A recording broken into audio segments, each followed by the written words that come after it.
Assalamualaikum warahmatullahi wabarakatuh. Alhamdulillah, wassalatu wassalamu ala rasulillah. Segala puji bagi Allah subhanahu wa ta'ala, juga salawat dan taslim kepada Nabi besar Muhammad sallallahu alaihi wasallam.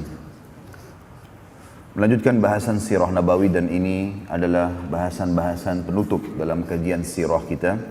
Semoga Allah subhanahu wa ta'ala berkahi. Dan kita akan memasuk insyaAllah ke kisah wafatnya Nabi alaihi salatu wassalam. Salah satu masalah dan musibah terbesar bagi umat manusia, bukan cuma umat Islam, dengan perginya Nabi alaihi salatu wassalam. Tapi alhamdulillah agama telah disempurnakan oleh Allah subhanahu wa ta'ala. Sebelum saya masuk ke masalah ini, tadi dalam bahasan kita di pagi hari, masalah haji wada'nya Nabi alaihi salatu wassalam, ada ayat-ayat Al-Quran yang berbicara masalah haji yang belum saya bahas, dan saya akan bacakan dulu beberapa ayat dalam surah Al-Baqarah, karena memang itu berhubungan sekali dengan bahasan hajinya Nabi alaihi salatu wassalam. Yaitu surah Al-Baqarah, surah nomor 2 ayat 196. Dimulai dari 196. A'udzu billahi minasyaitonir rajim. Bismillahirrahmanirrahim. Wa atimmul hajja wal umrata lillah. Fa in uhsirtum famastaysara minal hadi.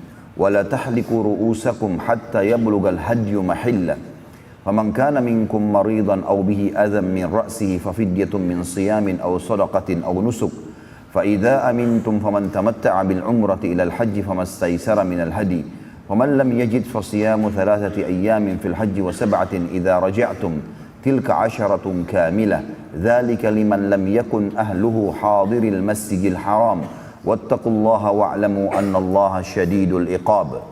Yang artinya, itu ayat 196-nya, dan sempurnakanlah ibadah haji dan umrah karena Allah. Dan jika kamu terkepung atau terhalang oleh musuh atau karena sakit, maka sembelihlah korban yang mudah didapat agar bisa membuka kain ihram dan pulang ke negara masing-masing. Dan jangan kamu mencukur kepalamu sebelum korban sampai di tempat penyembelihannya.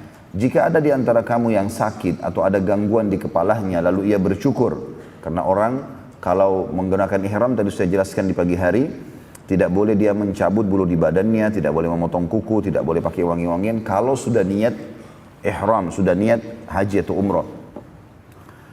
Maka kalaupun dia sampai mencukur rambutnya, maka dia harus berfidyah, yaitu berpuasa atau bersedekah atau berkorban. Apabila kamu telah merasa aman, tidak ada lagi musuh yang akan menahanmu untuk pergi haji atau umrah, maka barang siapa yang ingin mengerjakan umrah sebelum haji, di dalam bulan haji, wajiblah ia menyembelih korban yang mudah didapat.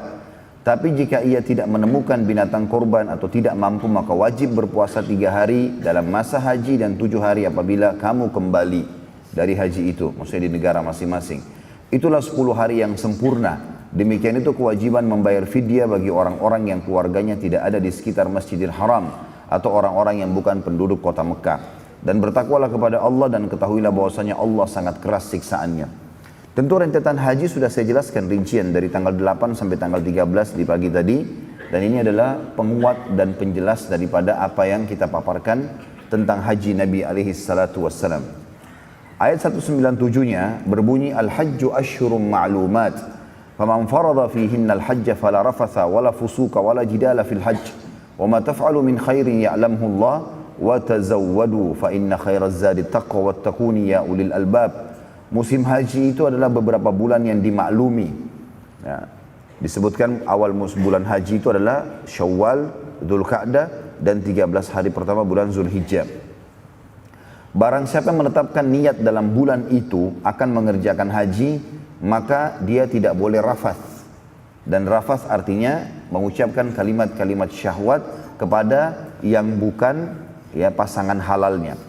Dan kalau dia sudah pakai baju ihram, sudah niat lewati miqat, maka sama pasangan halal pun tidak boleh rafath. Nggak boleh lagi ada kata-kata mau berhubungan biologis atau kata-kata yang mengundang pada syahwat, walaupun istri atau suami sendiri. Kalau sudah diniatkan lewat dari miqat, niat untuk haji atau umrah. Dan tidak boleh berbuat fasik. Apapun perbuatan maksiat namanya fasik. Ya, lebih cenderung kepada pegangan fisik kayak salaman, pelukan, ciuman. Ya. Dan tidak boleh berbantah-bantahan di dalam masa mengerjakan haji. Tentu ini dijelaskan juga dalam hadis Bukhari ya. Siapa yang haji dia tidak rafath, tidak fusuk, tidak jidal, berdebat-debat, maka dia akan pulang dari haji seperti baru dilahirkan oleh ibunya. Ya. Dan apa yang kamu kerjakan berupa kebaikan, niscaya Allah mengetahuinya. Dan berbekallah untuk kebahagiaan dunia akhiratmu, dan ketahuilah sebaik-baik bekal adalah ketakwaan. Dan bertakwalah kepadaku hai orang-orang yang berakal. Dan makna takwa sudah kita jelaskan juga tadi pagi adalah patuh, mengerjakan semua perintah Allah tanpa memilah yang wajib ataupun sunnah, dan meninggalkan semua larangan baik itu haram ataupun makruh.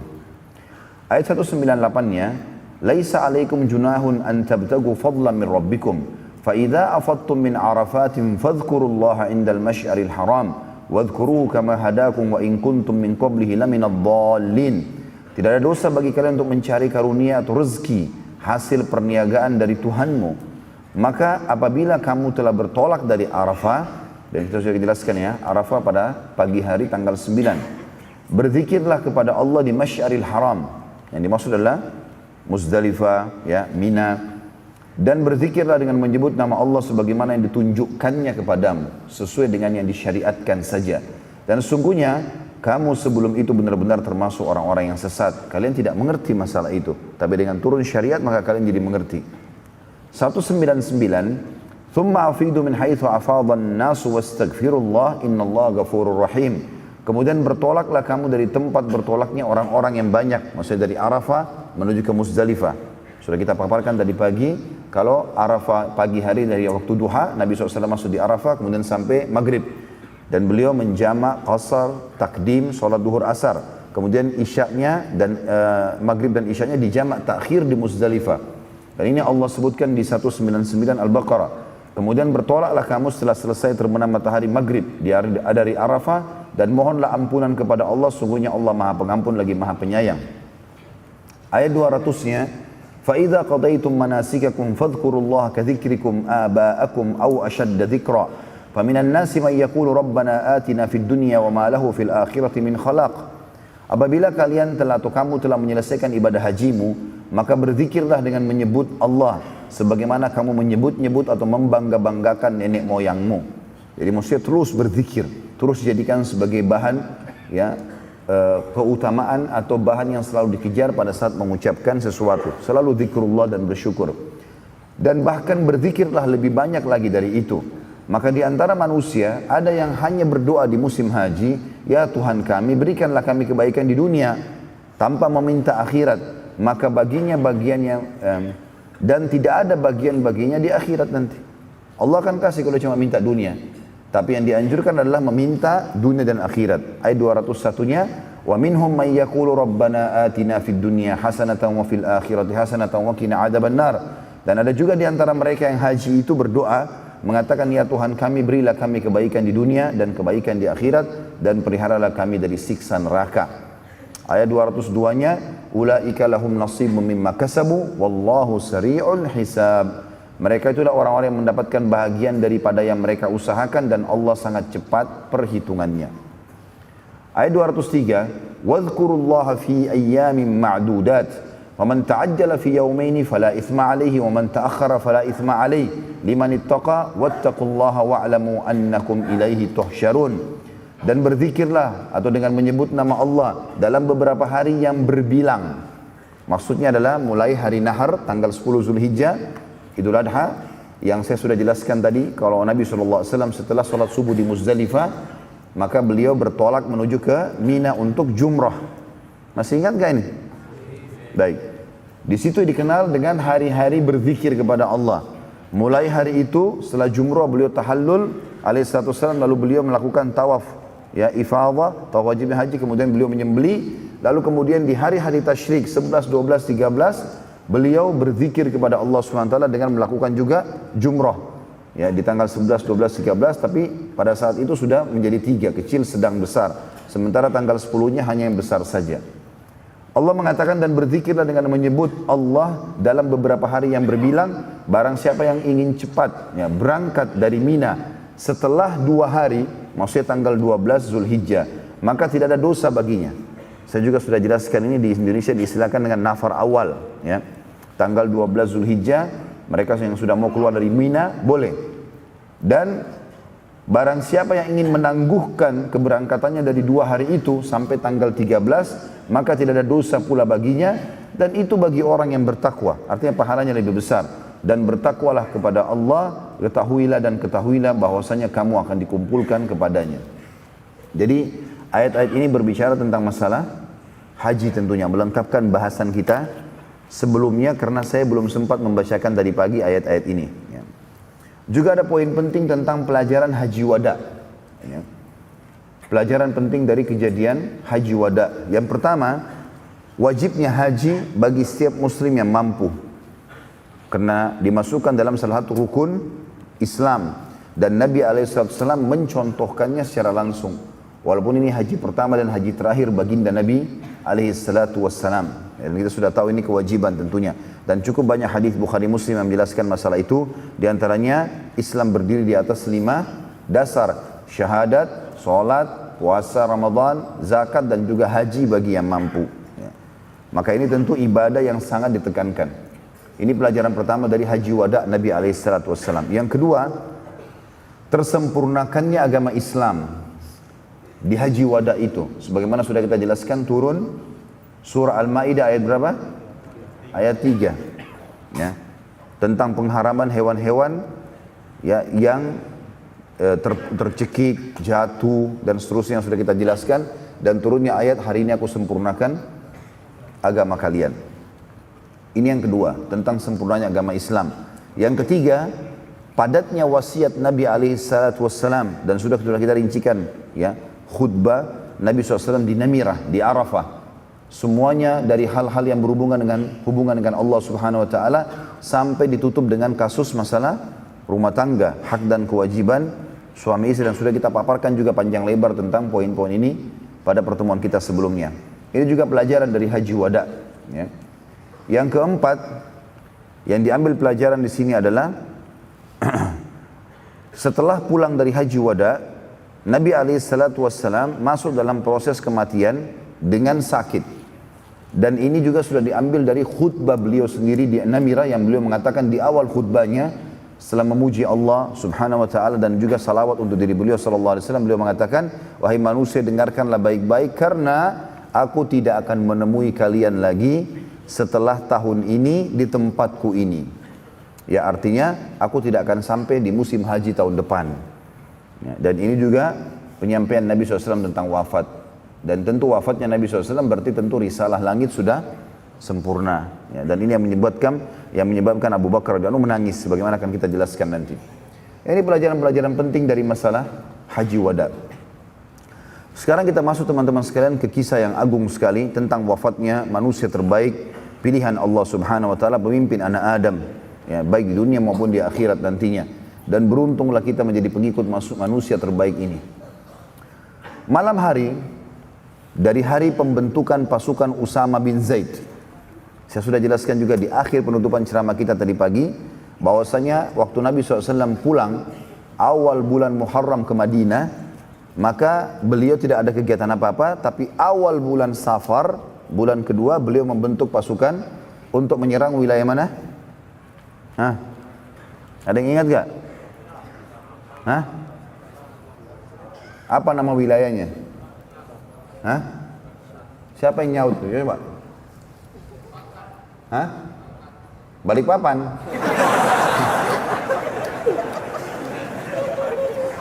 Gak dengar? Balkan, ahsant. Sebab sama banyak kan? Kasih buku tolong. Baik, Nabi SAW membentuk pasukan Usama bin Zaid radhiyallahu anhu untuk ke Balkan, daerah Palestina. Dan tujuan utama adalah merebut Baitul Maqdis dari jajahan pada saat itu, atau di bawah naungan pasukan Romawi. Karena wilayah Tabuk orang-orang Romawi sudah tidak berani melawan Nabi SAW, maka Nabi membentuk pasukan untuk ke sana. Dan sudah kita jelaskan juga hadis terakhir penyebutan Nabi SAW masalah itu, pada saat beberapa sahabat ada yang sempat ya bukan memprotes tapi mengatakan, bagaimana bisa di dalam pasukan ada Abu Bakar, ada Umar, ada Uthman, ada Ali, ada Talha, ada Zubair, ada sahabat-sahabat mulia senior semua, lalu dipimpin pasukan perang oleh Usama bin Zaid yang umurnya masih 18 tahun pada saat itu. Maka Nabi SAW pun bersabda pada saat itu, telah sampai berita kepadaku begini dan begitu, ketahuilah Usama sama dengan ayahnya Zaid layak untuk memimpin pasukan. Maka pada malam itu, tentu pasukan Usama bin Zaid sudah disuruh keluar oleh Nabi SAW. Begitu keluar dari kota Madinah, mereka berkemah di luar kota Madinah. Dan termasuk sunnah Nabi SAW, beliau selalu keluar dari kota Madinah dan belum berapa jauh dari Madinah, beliau istirahat dulu. Dan sering kali beliau menjamak sholat di luar Madinah. Maka pasukan Usama pun sampai di situ. Di malam itu, di bulan Safar, pada saat pasukan Usama bin Zaid diutus oleh Nabi SAW keluar dari Madinah, maka Nabi SAW berkata kepada Abu Muwaidah. Abu Muwaidah ini adalah salah satu mantan budak Nabi SAW. Jadi disilakan Abu Muwaidah maulan Nabi SAW. Orang ini sering kali menemani Nabi SAW di akhir hidupnya. Dan pada saat itu Nabi SAW sedang berdua dengannya dan dia meriwayatkan hadis radhiyallahu anhu mengatakan bahwasanya Nabi SAW berkata kepada aku di malam itu, aku ingin mengunjungi kuburan Baqi, kuburan para sahabat yang berada dekat masjid Nabi SAW yang sangat masyhur, dan kita dianjurkan untuk menziarahi kuburan Baqi kalau kita sedang ada, karena Nabi SAW merutinkan menziarahi Baqi ya seringkali dalam satu pekan 2 kali. Dan ini malam beliau mengutus pasukan Usama berkata kepada Abu Muwaidah, aku ingin mengunjungi kuburan Baqi dan memohon ampun kepada Allah untuk mereka. Dan ini juga keluar sunnah kita mendoakan agar orang yang sudah mati pada saat kita ziarah kubur agar diampuni dosa-dosanya. Pada saat tiba di Baqi, Rasulullah SAW berdoa kebaikan dan rahmat untuk penghuni Baqi serta memohon ampun untuk mereka. Lalu beliau berkata kepada Abu Muwaidah, sungguh wahai Abu Muwaidah, fitnah sudah datang. Fitnah sudah datang. Artinya aku ini sebentar lagi akan mati. Gak ada yang memimpin umat ini. Maka masing-masing harus dengan akal sehatnya memimpin sesuai dengan hukum nih. Fitnah telah datang. Riwayat lain, Nabi SAW naik atas sebuah batu lalu mengatakan, sungguh aku diperlihatkan fitnah berada di pintu-pintu rumah kalian, di setiap rumah di Madinah. Lalu Nabi SAW menghadap ke arah kuburan Baqi seraya berkata, sungguh kegembiraan buat kalian, syukur kalian mati gitu, ya, lebih dulu, karena fitnah telah datang. Artinya kalau kalian tidak meninggal, kemudian kalian hadapi fitnah-fitnah ini, ya, seperti kasus terjadinya fitnah pembunuhan Uthman bin Affan, nanti pembunuhan Ali bin Abi Thalib, gitu kan, terjadinya peperangan-peperangan di antara para sahabat, ada fitnah gitu.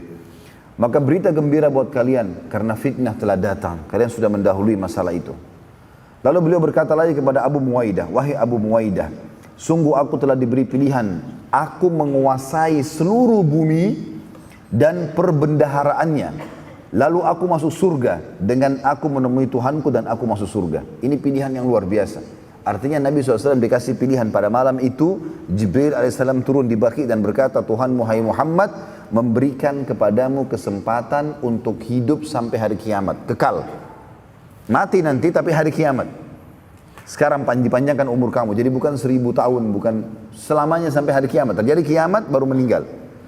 Dan menguasai dunia, jadi pemimpin. Serta seluruh perbendaharaannya, seluruh kekayaan dunia di tanganmu. Kamu raja. Tidak ada lagi yang bisa mengalahkan. Dikasih pilihan, dan kalau mati masuk surga. Jadi dunia dan akhirat didapatkan. Dan sekarang kamu meninggal, lalu kamu akan bertemu dengan Tuhanmu dan masuk surga.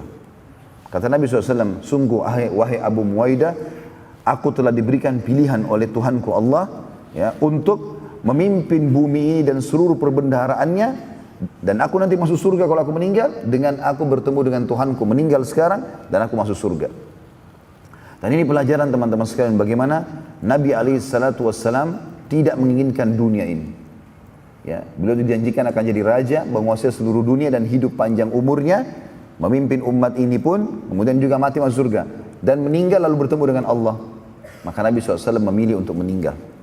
Abu Muwaidah sempat berkata radhiyallahu anhu, kalau begitu wahai utusan Allah, pilihlah kami. Jangan anda meninggal, biarkan anda memimpin kami. Maka Nabi SAW menjawab, tidak wahai Abu Muwaidah, tidak sama sekali. Tetapi aku mendahulukan pertemuan dengan Tuhanku dan surga. Ya. Jadi Nabi SAW mendahulukan akhirat. Ini pelajaran buat kita sebagai seorang muslim. Seorang muslim tidak perlu takut mati.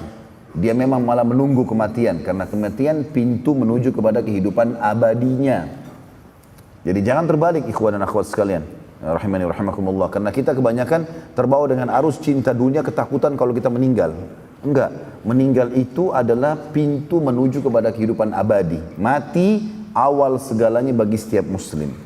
Ya, dan dia bukan akhir segalanya.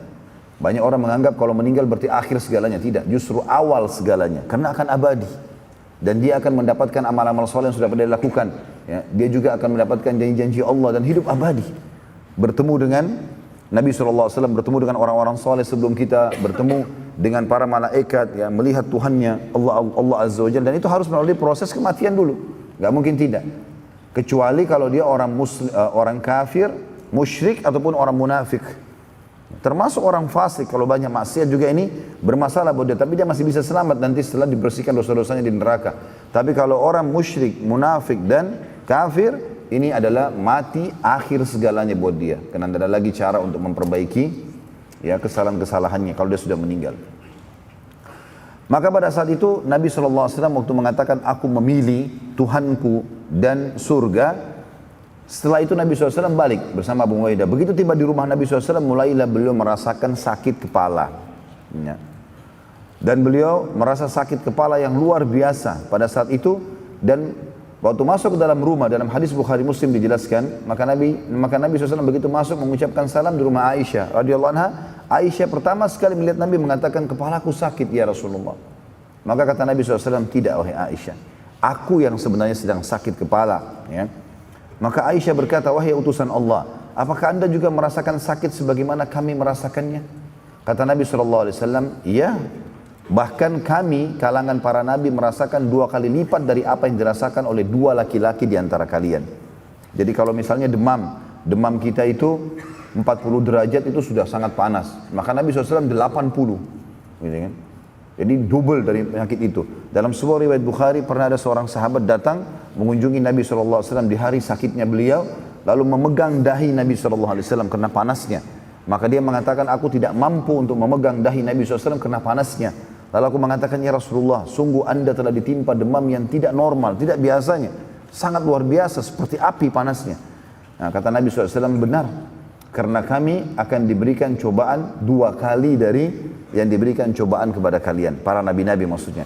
Lalu sahabat itu bertanya, ya Rasulullah, bagaimana dengan, apakah itu berarti anda dapat double pahala juga? Kata Nabi SAW, iya. Ya, kami akan mendapatkan itu. Lalu sahabat ini bertanya, ya Rasulullah, lalu siapakah ya orang yang paling berat cobaannya? Kata Nabi SAW, para nabi-nabi. Lalu datang orang-orang beriman yang mendekati iman para nabi, lalu seterusnya seperti itu.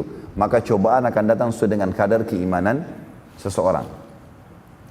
Nabi SAW waktu itu meminta agar mengunjungi para istri-istri beliau. Dan pada saat tiba di rumah Maimunah radhiyallahu anha, beliau sudah tidak mampu lagi SAW melanjutkan perjalanan karena sakit kepala dan demam yang sangat panas. Ya. Lalu Nabi SAW meminta agar seluruh istri beliau radhiyallahu anhunna ummahatil mu'minin dikumpulkan. Lalu beliau menyampaikan kalau minta izin agar dirawat di rumah Aisyah radhiyallahu anha.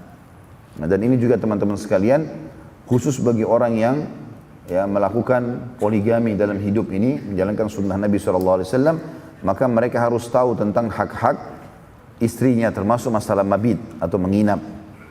Maka dia memberikan hak itu kepada istrinya. Kalaupun dia mengambil malam itu, maka dia bisa menggantikan dengan malam lain, atau dia bisa pamit baik-baik untuk ya melepaskan hak itu, ya supaya dia tidak dihisap oleh Allah SWT pada hari kiamat. Dan ini menandakan juga pelajaran penting bagaimana Nabi SAW sangat perhatian dengan kewajiban yang Allah Subhanahu Wa Taala telah perintahkan, yaitu berlaku adil di antara para istri beliau. Bukan tentu seperti sebagian orang ya, ada orang merusak citra poligami ini karena mereka begitu menikah dengan wanita yang baru, pernikahan baru mungkin lebih mudah, maka mereka melupakan istri yang sudah tua. Ya. Dan ini tidak boleh dalam agama Islam. Nabi SAW menunjukkan masa bahkan Ummu Salamah radhiyallahu anha umurnya tua, tapi Nabi SAW tetap memberikan haknya. Waktu itu Nabi SAW karena demam, sakit kepala ditopang oleh Fadl bin Abbas bin Abdul Muttalib dan Ali bin Abi Talib radhiyallahu anhum ajma'in. Ya, Fadl ini anaknya Abbas, sepupu Nabi SAW. Lalu kata Fadl dalam riwayat Bukhari, sungguh kaki Nabi SAW terseret di tanah karena sudah tidak mampu mengangkatnya saat dibawa menuju ke rumah Aisyah radhiyallahu anha. Jadi sangat letih, sangat demam, sakit. Sahabat yang meriwayatkan hadis ini berkata, Nabi SAW ditimpa demam yang sangat berat sampai saat aku meletakkan telapak tanganku pada dahi beliau SAW, aku benar-benar tidak bisa tahan panasnya. Dan Nabi SAW sampai pingsan karena demam itu. Saat Nabi SAW sadar, beliau SAW meminta agar didatangkan 7 kendi air dari sumur. Lalu beliau minta para sahabat mengguyurkan air sumur tersebut ke tubuh beliau SAW agar meringankan demam yang beliau SAW rasakan. Ya, tentu ini ada hadis lain ya. Hadis sahih juga yang Nabi SAW mengatakan sungguhnya demam itu dari panasnya atau tiupan panasnya api neraka. Maka dinginkanlah dengan air. Nah, kita kadang-kadang kalau demam malah takut kena air. Ya. Padahal sunnah Nabi SAW justru pada saat itu dianjurkan mandi. Ya. Tentu juga dengan air yang hangat, ya, bukan berarti air yang dingin. Maka Nabi SAW waktu itu minta diguyurkan air dan diguyurlah air tersebut. Pada saat mau dituang sudah sampai kurang lebih kendi yang kelima, maka Nabi SAW mengatakan cukuplah, karena beliau sudah tidak tahan lagi, ya, karena panas dan bertemu dengan air tersebut. Nabi SAW terus saja berusaha mengimami sholat sampai tiba hari ke-15 dari bulan Rabiul Awal. Selepas sholat asar pada hari Jumat, beliau SAW naik ke atas mimbar sambil duduk khutbah yang dikenal dengan khutbah kematian. Beliau SAW memuji Allah sebagaimana layak ia dipuji. Lalu beliau SAW membacakan salawat untuk diri beliau alaihissalam. Ya. Lalu beliau bersabda, wahai manusia, sungguh aku memuji Allah di hadapan kalian. Ketahuilah bahwa untukku bahwa waktuku bersama kalian tinggal beberapa saat lagi. Maka barang siapa yang telah aku sakiti punggungnya, maka ini punggungku pukullah. Siapapun yang sudah aku rusak kehormatannya, maka ini kehormatanku balaslah. Barang siapa yang telah aku ambil hartanya, maka ini hartaku dia boleh ambil semaunya sesuai haknya. Dan tidak boleh ada satupun yang menahannya dari kerabatku, karena ini atau itu sama sekali bukan dari akhlakku. Ketahuilah, orang yang paling aku cintai di antara kalian yang memiliki harta pada hari ini, lalu kemudian dia mengambilnya dariku. Dan ini pelajaran penting teman-teman sekalian, bagaimana Nabi SAW ingin melepaskan dari hisab pada hari kiamat. Kita harus tahu hubungan dosa kita dengan Sang Pencipta Allah Subhanahu wa taala. Allah Maha Pengampun, Allah Maha Pengasih, Maha Penyayang. Kita bertobat, beristighfar, dimaafkan oleh Allah. Asal dengan ikhlas, dengan benar, diterima. Seperti Imam Nawawi mengatakan orang berdosa, taubat kepada Allah dengan 3 syarat, meninggalkan dosa itu seketika, menyesali janji sama Allah tidak mengulangi, maka akan diterima. Tapi ada dosa yang Allah membiarkan itu adalah hak makhluk. Kalau kita dosa dengan makhluk, seperti menggunjing, memfitnah, ya, apa sajalah, mencuri, memukul, menzalimi, mengambil haknya orang lain. Ini Allah SWT berikan kebebasan pemilik hak untuk menyelesaikannya. Maka ini harus taubat nasuha kepada Allah dan juga mengembalikan hak orang tersebut. Maka Nabi SAW ingatkan di sini, sebelum meninggal beliau mengatakan, siapa yang punya hak ambil. Bahkan orang yang menuntut dari saya sekarang adalah orang yang paling aku cintai. Maka ada seorang sahabat sempat berdiri lalu mengatakan, wahai utusan Allah, sungguh aku memiliki 3 dirham yang belum Anda kembalikan. 3 dirham ini sedikit sekali. Ya. Maka para sahabat yang lain menghardiknya mengatakan, bagaimana bisa engkau meminta 3 dirham dari Rasulullah SAW? Halalin, selesai gitu. Ya, kadang-kadang Nabi SAW kalau lagi jalan, ada sesuatu yang beliau pengen, lalu sahabat buru-buru membayarnya. Sebenarnya Nabi SAW juga tidak utang di sini ya, tapi dia berusaha untuk membayarkan untuk Nabi SAW. Tapi dia meminta. Cuman para sahabat berbeda dengan fikiran seseorang di antara kita teman-teman, karena mereka bukan mengejar uang tersebut, tapi mereka mengejar poin-poin seperti yang dikatakan orang ini. Maka orang itu menjawab mengatakan, aku mengejar cinta Nabi SAW yang telah beliau SAW janjikan karena menagih. Siapa yang mau nagih, maka akan dapat cinta. Jadi saya tidak butuh 3 dirham itu. Juga ada sahabat, lalu Nabi SAW mengatakan begini kepada Fadl, sepupunya bin Abbas, berikan haknya orang ini 3 dirham. Nabi SAW mengulangi sampai 3 kali, maka tidak seorang pun berdiri. Sampai ada seseorang, ya, dan sampai Nabi SAW mengatakan begini, siapa yang tidak ingin menagihnya, maka sebaiknya ia menghalalkannya. Jadi Nabi SAW betul-betul membersihkan dirinya. Kalau ada yang hadir, punya hak, ya, dia tidak mau nagih karena tidak tega dengan saya atau apapun, maka harusnya dia menghalalkannya. Dan ketahuilah, walau ia menghalalkannya, maka itu tidak berguna untukku hari kiamat. Artinya tidak ada manfaatnya buat aku itu. Ya. Karena aku tidak dapat menambah pahalaku, tapi dia malah yang dapat pahala. Dan di sini kita lihat teman-teman bagaimana jelinya baginda Nabi SAW dalam menyelesaikan urusannya dengan manusia sebelum wafat, dan beliau SAW mengajarkan bahwa walau dimaafkan, tetap akan dihadapkan oleh Allah semua amal seseorang dan diperlihatkan kepadanya hari kiamat. Jadi misalnya, antum pernah punya masalah sama seseorang, lalu antum mengatakan, maafin saya. Dia mengatakan, baiklah, saya sudah maafkan. Ya. Ini, perilaku ini tetap akan kita saksikan pada hari kiamat. Ini, pada saat tanggal ini, di hari ini, di lokasi ini, kamu pernah menggunjing orang ini. Kemudian pada hari ini, pada waktu ini, di tempat ini, kamu minta maaf dan kamu dimaafkan. Jadi bukan berarti dihapus di sini, dimaafkan lalu tidak tertulis di buku amal. Semuanya di buku amal teman-teman, baik dosa yang pernah kita lakukan dan kita bertaubat, atau kita tidak bertaubat darinya. Semuanya akan dilihat. Maksud dalam firman Allah SWT, فَمَنْ يَعْمَلْ مِثْقَالَ ذَرَّةٍ خَيْرًا يَرَى وَمَنْ يَعْمَلْ مِثْقَالَ ذَرَّةٍ شَرًّا يَرَى. Siapa yang berbuat seperti biji sawi dari kebaikan, dia akan lihat. Siapa yang berbuat seperti biji sawi dari keburukan, dia akan melihat. Artinya, walaupun dia sudah taubat, tetap akan dipaparkan untuknya pada hari kiamat. Dan ini juga sebagian ulama mengatakan diambil dari statement Nabi SAW, kalaupun dia sudah maafkan, maka tidak berguna bagi aku. Lalu Nabi SAW bersabda, ketahuilah, ada seorang hamba yang telah diberi pilihan oleh Tuhannya untuk memimpin dunia dan seluruh perbendaharaannya, lalu masuk surga dengan bertemu dengan Tuhannya dan masuk surga pula. Maka ia memilih bertemu Tuhannya dan masuk ke dalam surga. Mendengar pernyataan Nabi SAW ini, maka Abu Bakar pun menangis terisak-isak. Lalu berkata, kami menebus anda dengan jiwa, harta dan keluarga kami, wahai utusan Allah. Maka Nabi SAW mengatakan, kebaikan darimu wahai Abu Bakar. Lalu pada saat itu Nabi SAW mewasiatkan wasiat penting di sini, karena dulu masjid Nabi SAW, kalau kita anggap kayak masjid ini misalnya, dulu waktu Nabi SAW masih hidup, ya, di awal-awal hijrah ke Madinah, sampai beliau pada saat menyampaikan di malam sakitnya ini, tembok-tembok masjid dempet dengan rumah-rumah sahabat.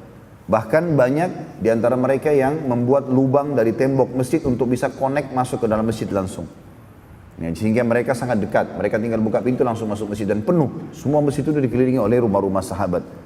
Maka Nabi SAW mengatakan, tutuplah semua pintu-pintu yang menuju ke masjid. Gak boleh lagi ada, tembok masjid semua ditutup. Dari rumah-rumah yang menempel dengan masjid, kecuali pintu rumahnya Abu Bakar. Semua tidak boleh lagi, kecuali rumah Abu Bakar dan rumah Nabi SAW. Karena aku tidak menemukan persahabatan yang paling setia seperti Abu Bakar. Ini dikenal dengan istilah khawkha Abu Bakar, atau kamarnya Abu Bakar. Sampai sekarang ada ya, di sebelah Babus Salam, ya, kalau teman-teman tahu Babus Salam, yang ada menara warna hijau di masjid Nabi SAW. Bukan kubah hijau ya, kubah hijau itu beda, itu kuburan Nabi SAW. Tapi Babus Salam lawan arahnya. Di belakang Babus Salam itu adalah khawkha Abu Bakar. Ya, ada 3 pintu sekarang, kembar. Dan dia kalau kita masuk kesannya kayak ada 2 tembok baru kita masuk ke dalam masjid Nabi SAW. Nah di antara 2 tembok itu dulu adalah dikenal dengan rumahnya Abu Bakar. Bila aku diizinkan menjadikan seseorang manusia sebagai kekasih pilihan, maka aku akan menjadikan Abu Bakar. Tetapi ia adalah sahabat dan teman dekatku. Dan ini juga menyebutkan tentang keutamaan Abu Bakar radhiyallahu anhu, di mana Nabi SAW walaupun sudah mau meninggal memastikan kalau ini adalah sahabat pilihanku. Nabi SAW lalu berbicara tentang Usama bin Zaid, seraya mengurangi sabda beliau, telah sampai kepadaku sebagian kalian mencela kedudukan Usama sebagai pemimpin perang yang telah aku pilih. Maka ketahuilah bahwa ia layak jadi pemimpin sebagaimana ayahnya menjadi pemimpin, atau Zaid bin Haritha. Nabi SAW lalu mewasiatkan kepada muslimin agar berperilaku baik kepada Ansar, orang-orang asli Madinah, seraya bersabda, berperilaku baiklah kepada kaum Ansar, karena manusia banyak yang menyimpang dari agama, sementara Ansar tidak pernah berubah. Dan ini teman-teman menandakan bahwasanya orang-orang asli Madinah yang turun-temurun sampai sekarang masih ada di Madinah, dari turunan Ansar, mereka adalah orang-orang yang berpegang teguh pada agama Nabi SAW. Dan ini keutamaan beliau. Bahkan ini tidak disebutkan kepada Quraisy, ya, yang Nabi SAW dari situ. Beliau mengatakan, berperilaku baiklah dengan Ansar, bersangka baiklah, berteman baiklah, ya, bermuamalah dengan baiklah. Karena banyak manusia menyimpang dari agama sementara Ansar tidak akan berubah sampai hari kiamat nanti. Nabi SAW juga mewasiatkan muslimin, tentu Ansar ada dua suku ya, Aus dan Khazraj. Dan sekarang cukup banyak pecahan suku-suku di Madinah yang dari pecahan induk ini, Aus dan Khazraj ya. Kami mengenal banyak teman-teman dari Madinah waktu kami masih mahasiswa, memang suku-suku mereka pecahan dari dua suku ini. Dan Masya Allah memang dari akhlaknya, ya dari pendidikan-pendidikan, jalan pendidikan, muamalahnya itu bagus sekali orang-orang ini. Nabi SAW juga mewasiatkan agar muslimin berperilaku baik dengan para wanita seraya bersabda, aku wasiatkan dengan berbuat baik kepada para wanita, lindungi, didik, ya, kasihani dan maafkan. Itu makna daripada aku wasiatkan. Di sini maksudnya adalah ibu, istri, saudari, anak perempuan. Ini semua punya kedudukan di mata kaum muslimin. Harus dihormati, ya, dididik, dibantu, ya, dipenuhi kebutuhannya. Semuanya masuk dalam makna ini. Lalu pada saat itu Nabi SAW memasuki rumahnya. Dan beliau SAW memerintahkan agar pasukan Usamah bergerak. Ya, dan berkemah di luar Madinah, dan siapa yang ingin bergabung maka ia menyusul pasukan di luar Madinah. Dan pada saat itu penyakit Nabi SAW makin parah, dan beliau SAW selama 3 hari tidak bisa banyak bergerak dan tidak bisa mengimami sholat, dan saking parahnya sakitnya Nabi SAW sampai beliau tidak bisa berbicara, ya, hilang suaranya Nabi SAW. Saat Usamah mendengarkan kejadian tersebut, ya, pasukan Usamah sudah jalan. Lalu kemudian berkemah di luar kota Madinah. Tapi pada saat mendengarkan kalau Nabi SAW sakitnya makin parah, maka dia pun sempat kembali ke Madinah. Kemudian masuk ke rumah Nabi SAW dan menunjuk dan melihat ke arah Nabi SAW. Ingin mendengar ada instruksi baru enggak? Dilarang pergi berperang atau melanjutkan peperangan. Nabi SAW karena tidak bisa ngomong, maka Usamah mengatakan, aku melihat Nabi SAW memberikan isyarat kepadaku dengan telunjuk beliau dan memberikan isyarat ke langit. Berarti menandakan perintah yang aku perintahkan kepadamu adalah perintah Allah. Walaupun Nabi tidak bicara, jalan, jangan batalkan itu. Dan juga Usamah mengatakan, aku tahu kalau Nabi SAW sedang mendoakanku. Setelah hari ketiga dari sakitnya Nabi SAW, beliau tidak bisa imami sholat, beliau pun sholat di atas ranjangnya. Maka beliau pun bersabda kepada Aisyah radhiyallahu anha, yang pada saat itu sedang berdua dengan Nabi SAW. Hanya berdua di dalam kamar. Dan Nabi SAW sudah sangat lemah. Perintahkan agar Abu Bakar mengimami sholat. Maka pada saat itu Aisyah pun khawatir. Bila ia sampaikan sementara keadaan Nabi SAW sangat parah, maka nanti akan ada prasangka-prasangka dari orang-orang kalau ia mengarang-ngarang wasiat tersebut. Apalagi Abu Bakar posisinya adalah ayahnya. Berarti menggantikan posisi Nabi SAW.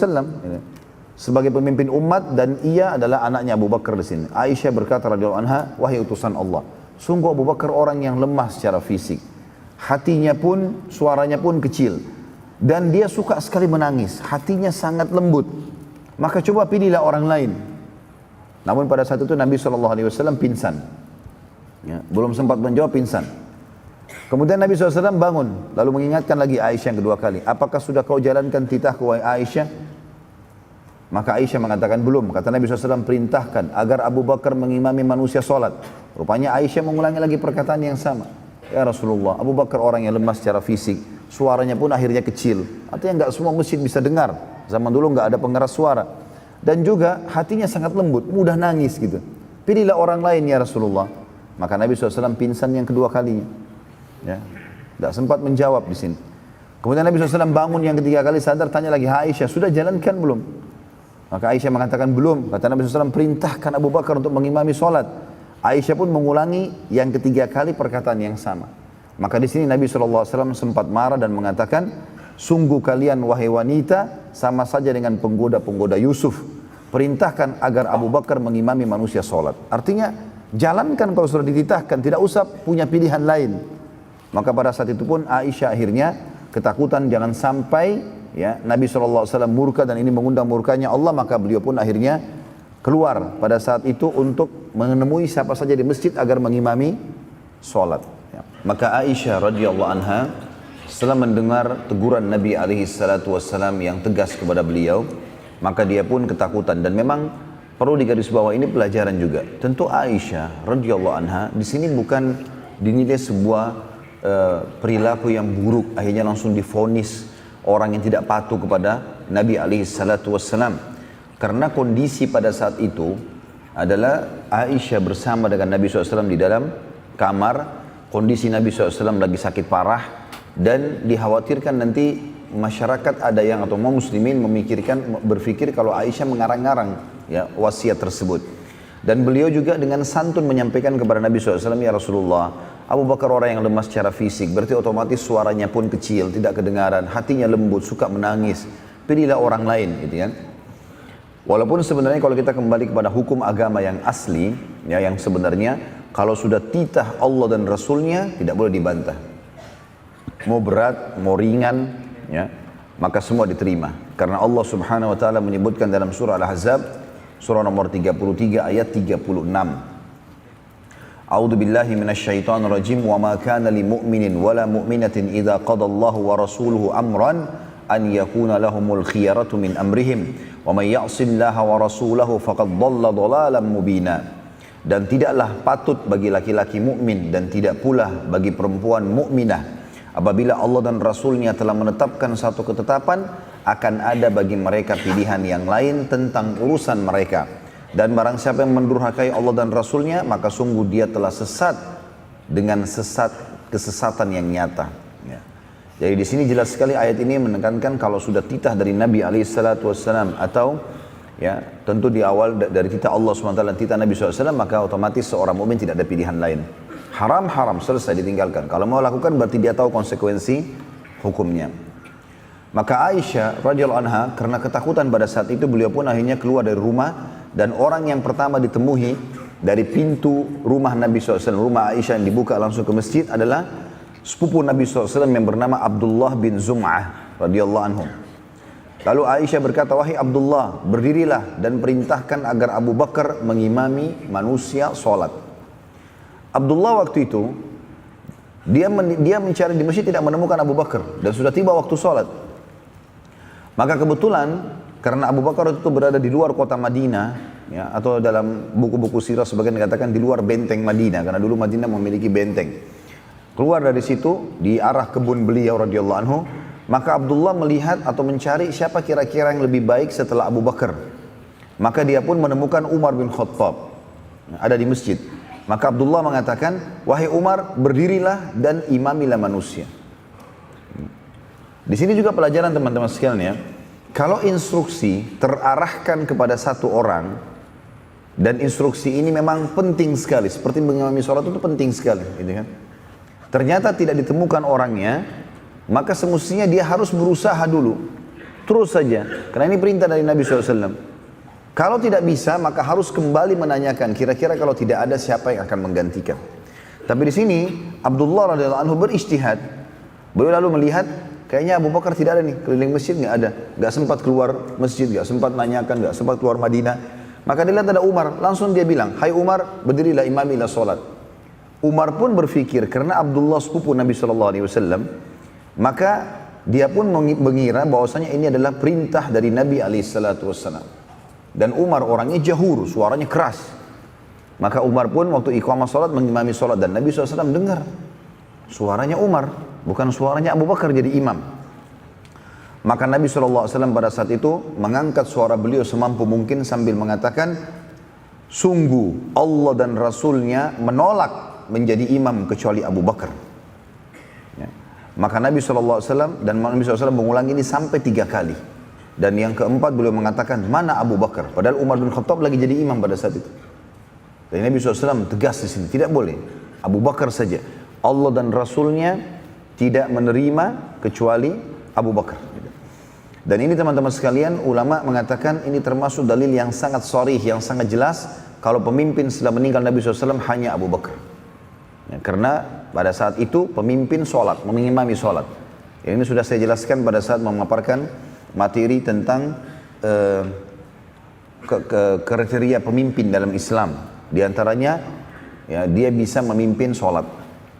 5 waktu jadi imam, gitu kan. Karena Umar sudah terlanjur mengimami sholat pada saat itu, maka ia pun melanjutkan sholatnya. Lalu Abu Bakar dicari oleh Abdullah bin Zum'ah tadi karena merasa bersalah, dan akhirnya menemui Abu Bakar ada di luar kota Madinah. Dan kemudian menyampaikan tentang pesan Nabi SAW. Maka Abu Bakar segera datang, dan waktu itu kebetulan waktu sholat maghrib. Sudah maghrib, maka Umar pun mengimami sholat, makanya suaranya kedengaran. Dan Abu Bakar setelah ditemukan sebelum Isya, maka Abu Bakar pun akhirnya mengimami Isya. Mulai dari hari itu tentunya, ya, sholat Isya sampai 3 hari ke depan. Tepatnya dari hari Jumat sampai hari Senin. Karena kejadian ini adalah hari Jumat. Beberapa hari Nabi SAW sakit. Dari Jumat sampai Senin ini, Jumat, Sabtu, Ahad, Senin. 4 hari Nabi SAW sakit keras. Suaranya gak kedengaran kecuali kecil. Beliau sangat lemah, sholatnya pun di atas ranjang. Yang beliau wasiatkan terakhir suruh Abu Bakar menjadi imam. Di hari Selasa, tanggal 12 Rabiul Awal tahun 11 Hijriah, Nabi SAW merasa baikan. Tepatnya di sholat subuh. Beliau merasa dirinya tiba-tiba sehat, beliau bisa berdiri SAW, lalu beliau pun berwudu, dan kemudian beliau keluar ingin sholat, mengimami orang. Dan menemukan pada saat itu ternyata para sahabat sedang sholat subuh berjamaah dengan Abu Bakar. Dan Nabi SAW melihat mereka pada khusyuk semuanya mendengarkan ayat-ayat yang dibaca oleh Abu Bakar.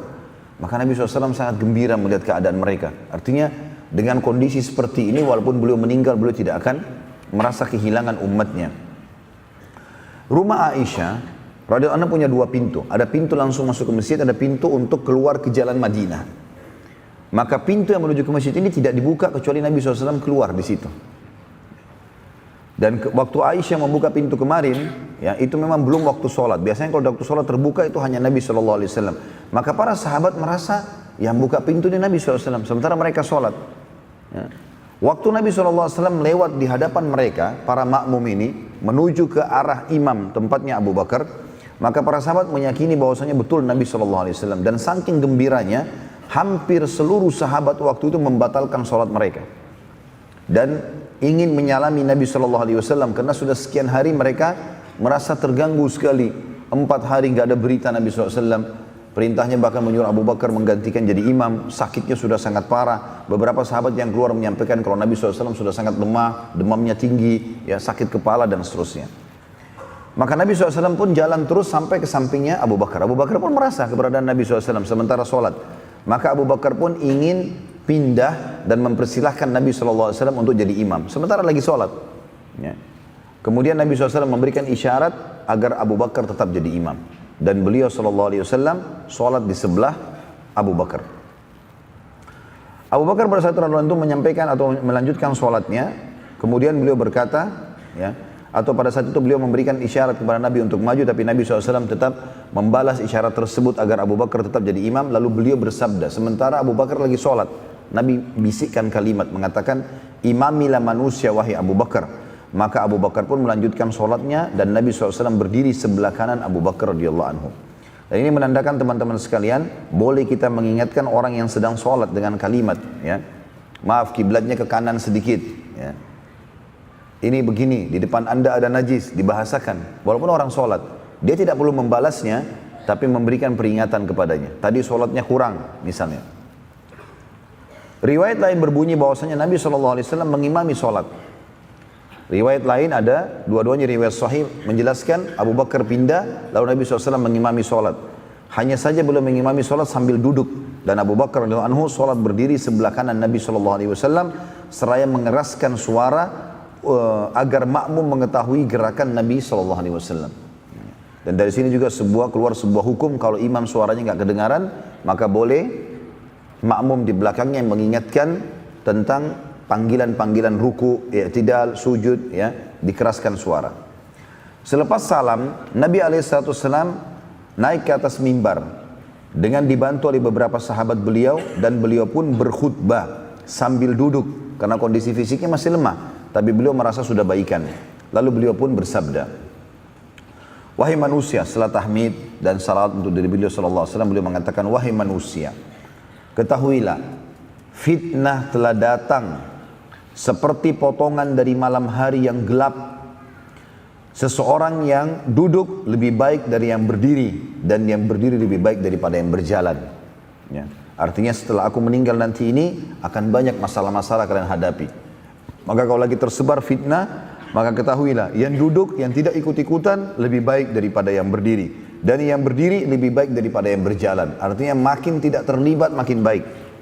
Ya, tentu di sini ya sebagian ulama menghubungkan ini dengan kasus yang terjadi di antara para sahabat. Ya.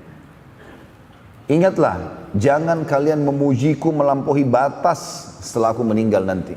Sebagaimana Nasara atau Nasrani, orang-orang Kristen memuji Isa putra Maryam. Tadinya orang-orang Nasrani mengatakan Isa adalah Nabi Allah. Lama-lama karena cintanya sama Nabi Isa SAW, mereka mengubah, mengatakan anaknya Allah. Hati-hati, jangan sampai kalian melampaui batas. Dan jangan pernah jadikan kuburanku sebagai hari raya, dikunjungi dan merayakan sesuatu di kuburanku. Sesungguhnya Allah melaknat siapapun yang menjadikan kuburan Nabi mereka sebagai hari raya. Ya, untuk melakukan ibadah-ibadah ritual khusus di situ, dilarang oleh Nabi SAW. Dan ini kalau berlaku pada kuburan Nabi SAW tidak boleh, apalagi kuburan orang lain. Ya. Berarti kuburan orang lain lebih layak untuk tidak boleh dirayakan seperti hari raya. Hari raya kan orang gembira, orang berbagi-bagi, orang berbicara, orang memuji Allah, maka itu semua masuk dalam rangkaian ini. Jangan kalian jadikan itu. Makanya setelah Nabi SAW meninggal, sampai zaman Khulafaur Rasyidin, Umayyah, Abbasiyah, ya, sampai akhir-akhir pun, atau di beberapa tahun di masa kejayaan Utsmaniyah pun, kuburan Nabi SAW selalu tidak dilakukan atau tidak dijadikan ritual-ritual khusus ini. Ya. Dan ini pelajaran bagi kita semua. Lalu kata Nabi SAW, tidak boleh ada dua agama di Jazirah Arab. Yang boleh hanya ada Islam, nggak boleh lagi. Agama apapun masuk, perangi, keluarkan dari Jazirah Arab. Ya. Nabi SAW lalu mewasiatkan agar muslimin menjaga solat mereka. Selain beliau bersabda, ingatlah perbedaan dasar antara Islam dengan yang lainnya adalah solat. Jagalah solat kalian, jagalah solat kalian. Dua kali Nabi SAW ulangi, juga berbuat baiklah dengan para budak dan wanita. Ketahuilah, ketahuilah bahwa tidak ada kaum yang meninggalkan jihad kecuali Allah akan hinakan mereka. Dan ini juga peringatan tegas dari Nabi SAW agar kaum muslimin jangan lalai dari jihad. Mereka butuh untuk mempertahankan agama mereka, untuk diri mereka. Ada saatnya di mana memang darah dibutuhkan untuk ditumpahkan. Ada saatnya harta, ada saatnya dakwah. Ada saatnya semua itu terjalin di dalam atau terlihat dari kehidupan Nabi SAW. Ya, tidak mungkin seorang muslim luput dari masalah itu. Tentu kita tidak sengaja mencari-carinya, tetapi dalam kehidupan seorang muslim dia harus selalu siap dalam masalah-masalah seperti ini. Kapan dibutuhkan pengorbanan harta? Ya. Pengorbanan tenaga? Ya. Pengorbanan darah pun? Iya. Bahkan kata ulama, seringkali tempat itu kalau sudah sangat gersang dari keimanan, maka Allah Subhanahu wa taala sengaja mendatangkan di situ sebab yang akhirnya terkumandangkanlah jihad. Dan dengan jihad mereka bisa kembali kepada agama mereka. Nabi SAW setelah itu turun dari mimbar dan beliau masuk ke rumah beliau sambil berjalan, dan banyak sahabat yang berbicara dengan Nabi SAW. Nabi jalan normal, dan karena Nabi SAW waktu ceramah suaranya agak lantang, dan waktu jalan juga beliau ngobrol, masuk ke dalam rumah pun ada beberapa sahabat yang ikut dan terdengar suara Nabi di luar rumah. Maka mulailah para sahabat gembira pada saat itu. Oh, Nabi SAW alhamdulillah sudah sembuh ini. Kekhawatiran kita beberapa hari ini kalau Nabi SAW akan meninggal sudah tidak ada. Abu Bakar pun pada saat itu sempat masuk dan izin, berkata kepada Nabi SAW, wahai utusan Allah, aku melihat anda sudah membaik, dan aku sudah 3 hari ini atau 4 hari tepatnya, dari Jumat sampai Senin mengimami sholat, aku sama sekali tidak melihat kondisi kebunku. Bisakah aku minta izin ya Rasulullah? Kata Nabi SAW, baik, lihatlah kebunmu. Ali bin Abi Thalib radhiyallahu anhu pada saat itu ada di dalam rumah Nabi SAW. Dan saat itu, ya, pada saat dia keluar dari rumah Nabi SAW, orang-orang pada ngurumuni menanyakan keadaan Nabi SAW. Maka Ali mengatakan, sungguh aku melihat Nabi SAW sudah baik. Alhamdulillah, sehatan. Bisa ngobrol, bisa minum, bisa makan, bisa mengimami sholat. Dengan info tersebut, maka mayoritas sahabat makin gembira. Dan mereka sudah mulai beraktivitas kembali. Tadinya, selama hari Jumat sampai hari Senin, ya sampai Nabi SAW hari Selasa mengimami sholat itu, mereka semuanya berkumpul di masjid. Sampai mereka tidak pulang ke rumah kecuali untuk istirahat malam, lalu mereka kembali lagi menunggu informasi tentang kesehatan Nabi SAW. Waktu orang semua sudah keluar, lalu Abu Ali pun menjawab, memberikan ketenangan bagi orang-orang pada saat itu. Maka Abbas datang, radhiyallahu anhu majma'in, paman Nabi SAW, lalu berkata, wahai Ali, Aku melihat engkau menenangkan orang-orang. Kata Ali, aku hanya menyampaikan apa yang aku lihat. Memang Nabi SAW sehat. Gitu kan? Maka Abbas berkata, wahai Ali, masuk dan temuilah Nabi SAW. Serta minta wasiat yang baik untuk kita keluarganya. Maksudnya, minta agar Nabi tunjuk kita keluarganya menjadi khalifah atau pengganti setelah beliau meninggal. Dan minta supaya jadi pemimpin. Semua itu karena aku, hai Ali, mengetahui wajah kematian di keturunan Abdul Muttalib. Dan aku melihat dari wajah Nabi SAW tanda-tanda kematian itu. Maka Ali radhiyallahu mengatakan, wahai paman, kira-kira bila aku minta atau kita minta khalifah dari Nabi SAW, lalu Nabi SAW keluarkan sebuah statement, kalau kalian tidak boleh menjadi khalifah, maka demi Allah kita akan terharamkan selamanya dari kekhalifahan. Maka lebih baik kita jangan minta, biarkan alami saja. Karena kalau Nabi SAW mengatakan tidak boleh kalian dari keturunanku jadi pemimpin, maka akan jadi masalah buat kita. Maka Abbas pun mengatakan engkau benar. Maka tidak usah kita bicarakan kepada Nabi SAW. Waktu itu, waktu orang semua sudah bubar, ya, pada saat itu, maka Nabi SAW kembali merasakan sakit. Dan pada saat itu sakitnya, seluruh tulang beliau SAW merasa lemah dan beliau pun bersandar di dada Aisyah radhiyallahu anha. Dan semua orang sudah keluar, tinggal Nabi SAW dengan Aisyah di situ. Waktu sementara bersandar di dada Nabi di dada Aisyah radhiyallahu anha, maka Abdurrahman bin Abi Bakar, anaknya dari anak Abu Bakar dan ini adalah saudaranya Aisyah, masuk ke dalam rumah tersebut dan memegang sebuah siwak. Dan mata Nabi SAW terarah ke siwak itu. Maka Aisyah mengatakan dalam hadis Bukhari, apakah anda ingin bersiwak wahai Rasulullah? Maka Nabi SAW memberikan isyarat dengan matanya, ya, dinaikkan turunkan matanya bahwasanya mau. Maka Aisyah pun meminta dari Abdurrahman, lalu beliau Aisyah melunakkan, memotong bagian atasnya lalu melunakkan ujungnya lalu menggosokkan atau menyiwakkan Nabi SAW, ya, pada saat itu. Dan ini menandakan teman-teman sunnah siwak ini menjaga bau mulut adalah hal yang sangat penting. Sampai Nabi SAW menjelang mati pun masih menjaganya. Dan dikatakan dalam riwayat-riwayat yang sahih, beliau tidak pernah masuk rumah kecuali memulai dengan siwak. Beliau bangun tidur memulai dengan siwak. Beliau bangun tidur, beliau mau tidur pun menggunakan siwak. Selalu menggunakan siwak. Bahkan kata Nabi SAW, kalau aku tidak menyusahkan umatku, maka aku akan suruh mereka bersiwak setiap kali mau sholat. Riwayat lain setiap kali mau wudu. Maka ini penting. Tentu kalau kita tidak punya kayu siwak, yang dimaksud di sini adalah targetnya membersihkan mulut. Sebagian ulama mengatakan menggunakan sikat gigi. Ya. Jadi ini juga termasuk hal yang mendasar sekali. Bagaimana seseorang di antara kita pada saat ingin bertemu dengan seorang pemimpin, maka dia menjaga bau mulutnya dan penampilannya. Tapi bagaimana pada saat dia bangun sholat, kemudian bau mulutnya keluar, para malaikat juga ada. Ya, sebagaimana sabda Nabi SAW, malaikat terganggu dengan apa yang mengganggu manusia. Maksudnya bau-bau yang tidak sedap. Ya, bagaimana dia mengucapkan ayat-ayat Allah, bagaimana dia berdoa dalam kondisi mulutnya bau. Ya. Salah satu bab atau cabang dari muru'ah seseorang muslim menjaga hubungannya yang baik dengan Allah adalah bagaimana dia menjaga bau badannya, penampilannya di hadapan sang pencipta Allah. Allah akan memberikan nilai tersendiri di situ. Makanya Imam Malik rahimahullah, beliau kalau ingin menyampaikan hadis-hadis Nabi SAW, beliau mandi dan menggunakan baju yang baru.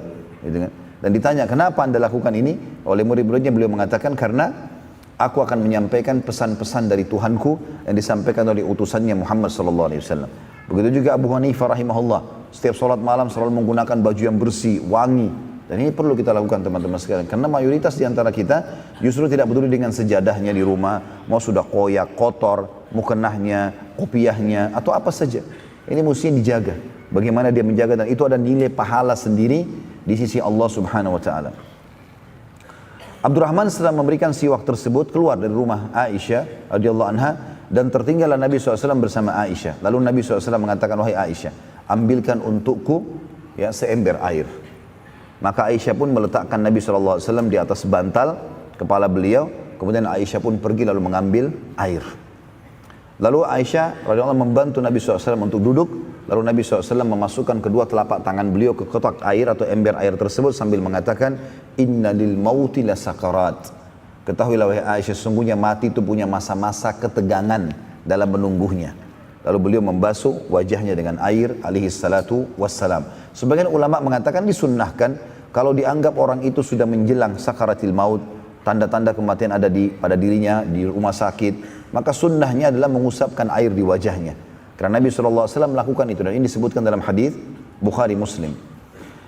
Lalu Nabi SAW, kata Aisyah menceritakan dalam hadis Bukhari yang panjang, lalu aku pun melihat Nabi SAW pada saat bersandar di dadaku setelah mengusap air di wajah beliau, lalu beliau menunjuk jarinya ke langit sambil mengatakan, Badir Rafiqil A'la, dan aku berharap ketemu dengan Tuhanku. Ya. Maka kata Aisyah, aku mengetahui kalau ini adalah pilihan terakhir yang diberikan kepada Nabi SAW, apakah beliau mau dipanjangkan umurnya dan tinggal memimpin dunia sampai hari kiamat baru meninggal dan masuk surga, atau beliau meninggal dan bertemu dengan Tuhannya. Dan juga Nabi SAW bersabda dalam hadis yang lain, tidak ada seorang Nabi pun kecuali pada saat mau meninggal diberikan pilihan apakah dia mau dipanjangkan umurnya atau tidak. Maka Aisyah mengatakan, aku tahu di sini Nabi SAW diberikan pilihan terakhir. Akhirnya Nabi SAW mengatakan, mengulangi Barir Rafiqil A'la. Terus beliau mengulangi kalimat tersebut, kata Aisyah radhiyallahu anha, sampai aku melihat leher Nabi SAW terturun lemah dan akhirnya ya tersandar ya atau jatuh di samping punggung kananku. Maka pada saat itu Aisyah pun panik. Ya, beliau pun panik. Dia katakan dalam hadis, aku pun panik, tidak tahu harus berbuat apa. Karena Nabi SAW digerakkan tidak bergerak, artinya sudah meninggal dunia alaihissalam. Maka Aisyah pun mengatakan, aku pun meletakkan kepala Nabi SAW di atas bantal dan aku tidak sadar aku berniyahah. Dan niyahah dilarang, artinya teriak, ya kan? Pada saat orang meninggal, gitu kan? Tapi di sini niyahah tidak sampai memukul badan atau menarik rambut. Tapi Aisyah bingung, lalu mengatakan Rasulullah SAW meninggal, Rasulullah SAW meninggal sambil mengangkat suara. Maka pada saat itu ada sebagian wanita-wanita yang lewat di depan rumah Aisyah, lalu masuk mendengarkan suara tersebut. Lalu mereka pun rame-rame menangisi Nabi SAW. Maka karena suara yang menangis cukup banyak, maka tersebarlah pada saat itu suara atau tersebarlah berita kalau Nabi SAW sudah meninggal. Dan dengan sangat cepat tersebar di sana sini. Maka seluruh jalan-jalan di Madinah tersebar berita tentang kematian baginda Nabi SAW. Dan waktu itu orang semua bingung karena mereka baru saja tadi mengetahui Nabi SAW mengimami sholat subuh. Ya. Kemudian mereka juga jelas-jelas melihat Nabi SAW berbicara. Ali bin Abi Thalib menyampaikan berita gembira, gitu kan? Maka pada saat itu mereka tidak sadar. Dan yang paling pertama bergerak waktu mendengarkan berita tersebut adalah sahabat yang mulia Umar bin Khattab radhiyallahu anhu.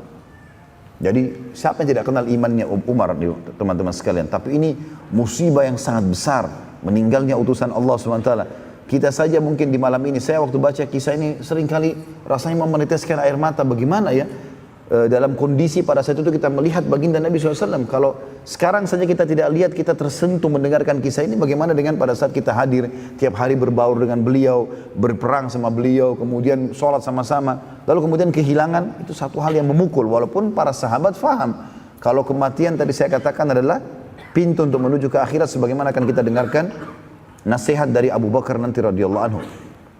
Umar bin Khattab pada saat dengar itu tidak bisa menerima keadaan. Maka Umar bin Khattab langsung masuk ke dalam masjid, ya.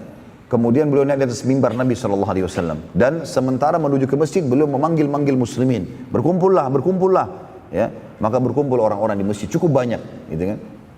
Karena sudah tersebar berita kematian Nabi SAW. Lalu Umar setelah tahmid dan salawat beliau langsung mengatakan, ketahuilah kalau Nabi Muhammad SAW hanya pingsan, sebagaimana pingsannya Musa alaihissalam pada saat melihat Tuhannya, atau dia minta melihat Tuhannya di Bukit Tursina. Dan siapapun yang mengatakan Nabi SAW telah meninggal, aku akan penggal lehernya. Dalam kondisi orang lagi panik, Nabi SAW meninggal, Umar pun mengancam dengan penggal kepala pada saat itu. Jadi orang, waktu itu ada beberapa sahabat yang datang mengelilingi Umar, lalu menyetujui. Semuanya menghunuskan pedangnya, gitu kan? Lalu mendukung Umar bin Khattab. Tidak boleh ada yang mengatakan Nabi SAW meninggal. Terus saja Umar mengumandangkan kalimat tersebut, sampai akhirnya ada seseorang yang datang menemui Abu Bakar. Dan Abu Bakar kebetulan lagi di kebunnya tadi. Dia pamit dengan Nabi SAW. Lalu menyampaikan tentang kejadian tersebut. Maka Abu Bakar datang langsung menuju ke rumah Nabi SAW. Dan pada saat Abu Bakar masuk melihat Nabi SAW tergeletak, kepala beliau di atas bantal, kemudian tergeletak dan matanya tertutup, maka Abu Bakar sudah faham kalau Nabi SAW yang mulia sudah meninggal dunia. Maka Abu Bakar pun mengucapkan kalimat yang luar biasa. Beliau mengecup di antara dua kening Nabi SAW. Kemudian beliau mengatakan, engkau hidup mulia dan meninggal dalam keadaan mulia dan bahagia. Adapun kematian yang telah Allah catatkan, sungguh telah engkau rasakan wahai utusan Allah, maka ketahuilah engkau tidak akan pernah merasakan mati lagi setelah hari ini. Lalu Abu Bakar pun menutup wajah Nabi SAW dengan kain, memberikan isyarat kalau ini adalah sudah meninggal dunia. Lalu Abu Bakar keluar ke masjid. Sementara di masjid orang lagi hiruk-pikuk keadaannya. Umar bin Khattab lagi dengan suara kerasnya mengancam, siapa yang berani mengatakan Nabi SAW meninggal, aku penggal lehernya. Kalimat itu terus yang diucapkan. Maka Abu Bakar pun datang lalu mengatakan, tenanglah wahai Umar, ala rizkika ya Umar. Umar enggak mau dengar. Umar tidak dengar pada saat itu. Dia sudah tahu Abu Bakar mengucapkan, tapi dia tidak pedulikan lagi. Lalu tetap Umar mengumandangkan kalimat tersebut. 2 kali Abu Bakar ucapkan, tetap saja.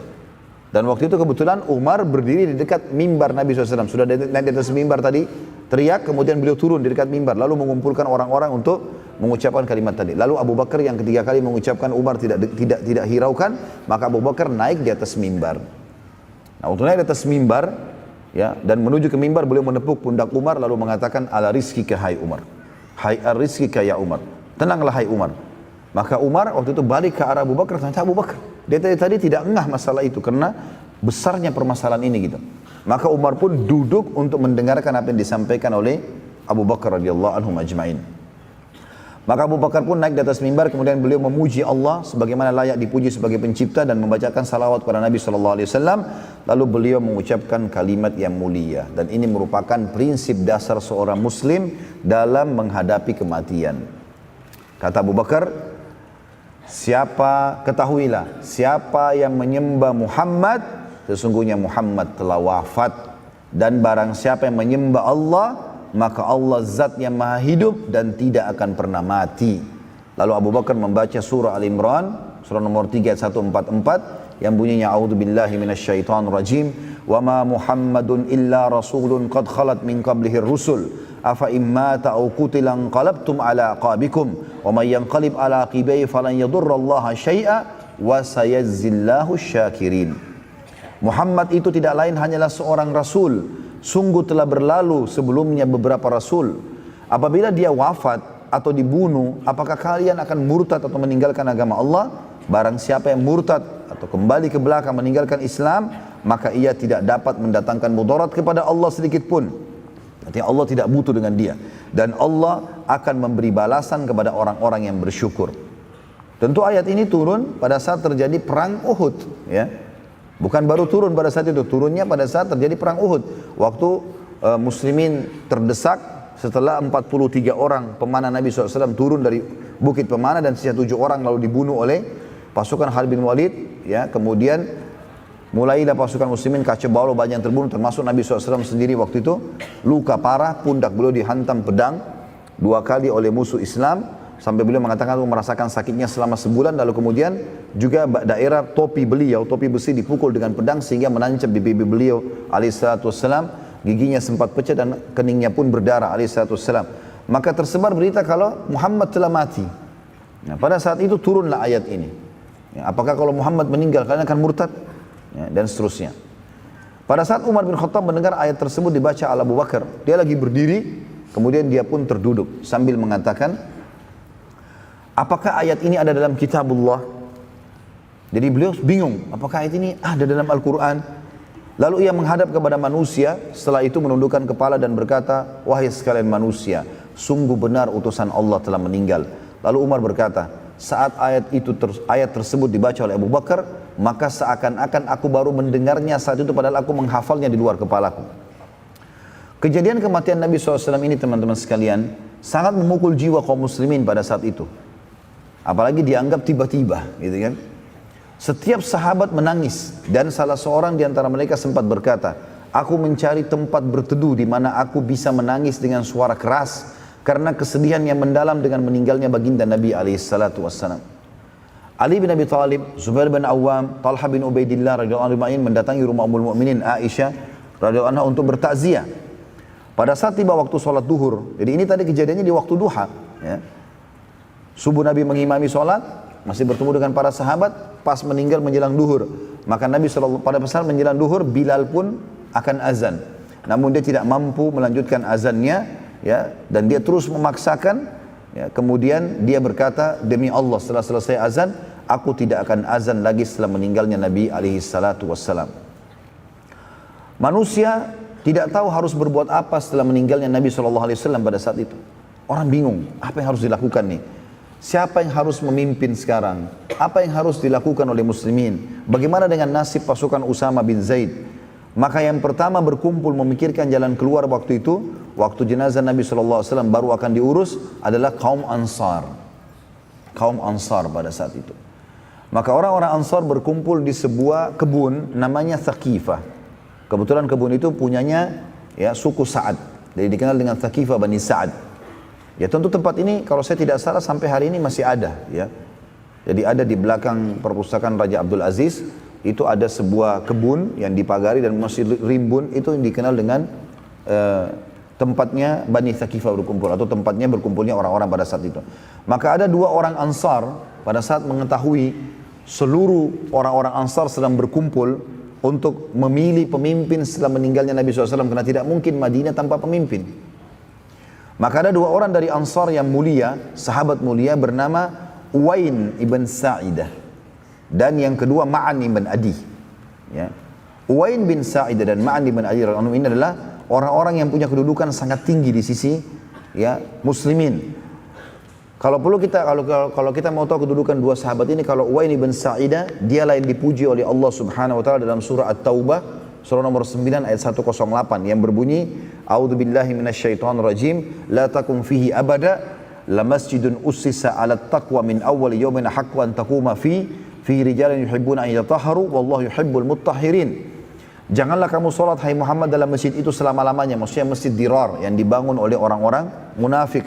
Sesungguhnya masjid yang didirikan di atas ketakwaan, maksudnya Masjid Quba, sejak hari pertama adalah lebih patut kamu sholat di dalamnya, dan di dalamnya atau di sekitarnya terdapat orang-orang yang suka membersihkan diri, suka bersuci.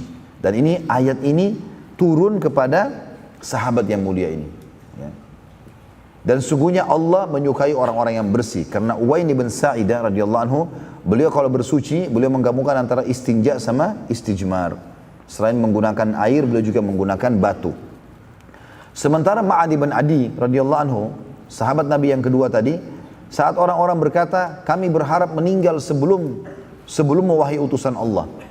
Jadi ada sahabat-sahabat di akhir-akhir hidup Nabi SAW, mereka sempat berkata, ya Rasulullah, kami berharap meninggal sebelum anda supaya kami tidak melihat anda meninggal. Maka kata Ma'ad bin Adi, tidak.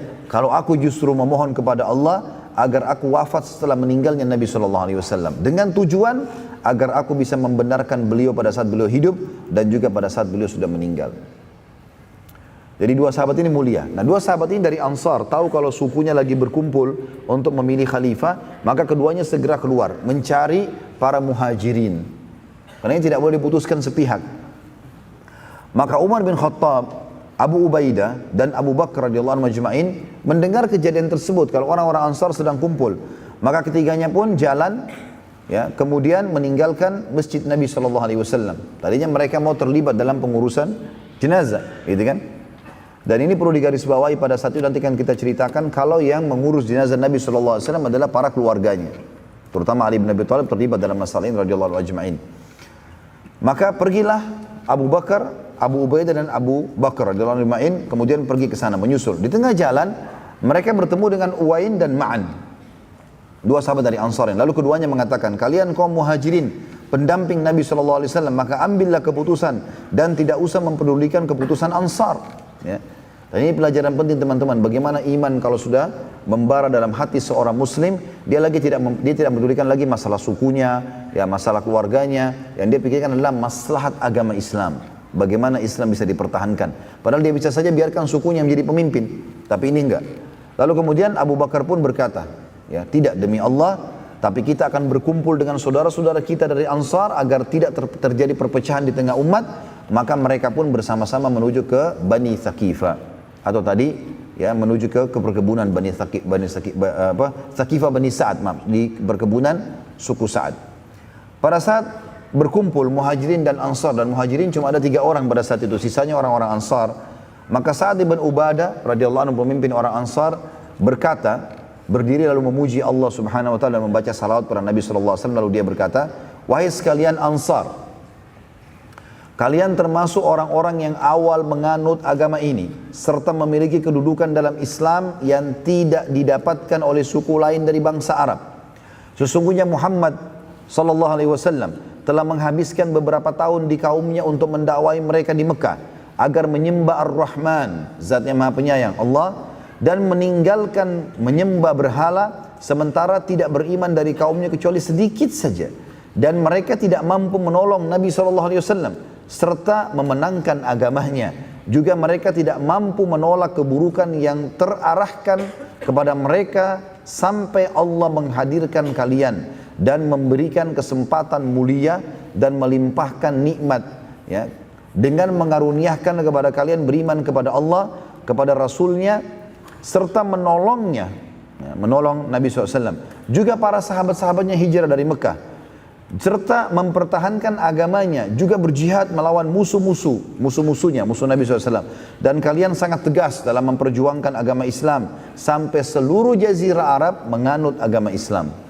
Akhirnya Allah memuliakan agama dan membinasakan musuh-musuh dan membuat kalian berkuasa terhadap bangsa Arab, serta Allah mematikan utusannya, ya maksudnya Nabi SAW, sementara ia Allah dan utusannya ridho pada kalian. Oleh karena itu, kalian adalah orang yang berhak atas keputusan kepemimpinan setelah meninggalnya Nabi SAW, maka putuskanlah. Mendengar statement Sa'ad bin Ubadah radhiyallahu anhu, Umar bin Khattab berkata, aku sudah menyusun jawaban dengan susunan kata-kata untuk menjawab perkataan atau pernyataan Sa'ad. Pada saat Sa'ad selesai, Umar bin Khattab ingin berdiri, maka Abu Bakar pun menahan tangannya seraya berkata, tenanglah wahai Umar.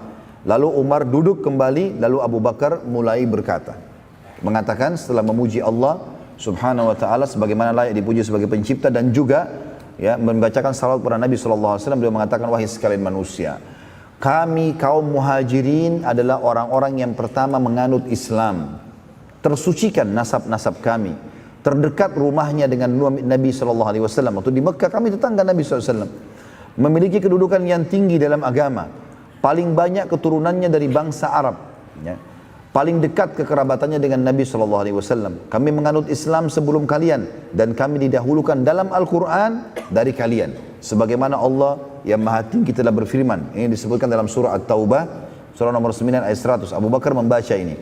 A'udzu billahi minasyaitonir rajim. Was-sabiqunal awwaluna minal muhajirin wal ansar. Di sini kata muhajirin didahulukan. Walladzina ittaba'uuhum bi ihsanin radhiyallahu anhum wa radu anhu wa 'adda lahum jannatin tajri tahtal anhar. وَعَدَّ لَهُمْ جَنَّاتٍ تَجْرِي تَحْتَ الْأَنْهَارُ خَالِدِينَ فِيهَا أَبَدًا ذَلِكَ الْفَوْزُ الْعَظِيمُ. Orang-orang yang terdahulu lagi yang pertama-tama masuk Islam dari golongan muhajirin dan ansar. Abu Bakar mengatakan dalam Al-Quran kami dahulukan baru kalian.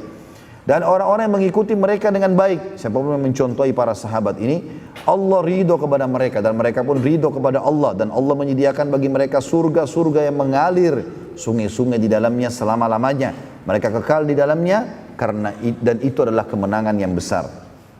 Lalu Abu Bakar berkata radhiyallahu anhu, kamilah muhajirin dan kalian adalah ansar, saudara kami dalam agama, partner kami dalam kebaikan, penolong kami dalam menghadapi musuh, dan sungguh kalian telah tepat dan tegas. Semoga Allah membalas kalian dengan kebaikan.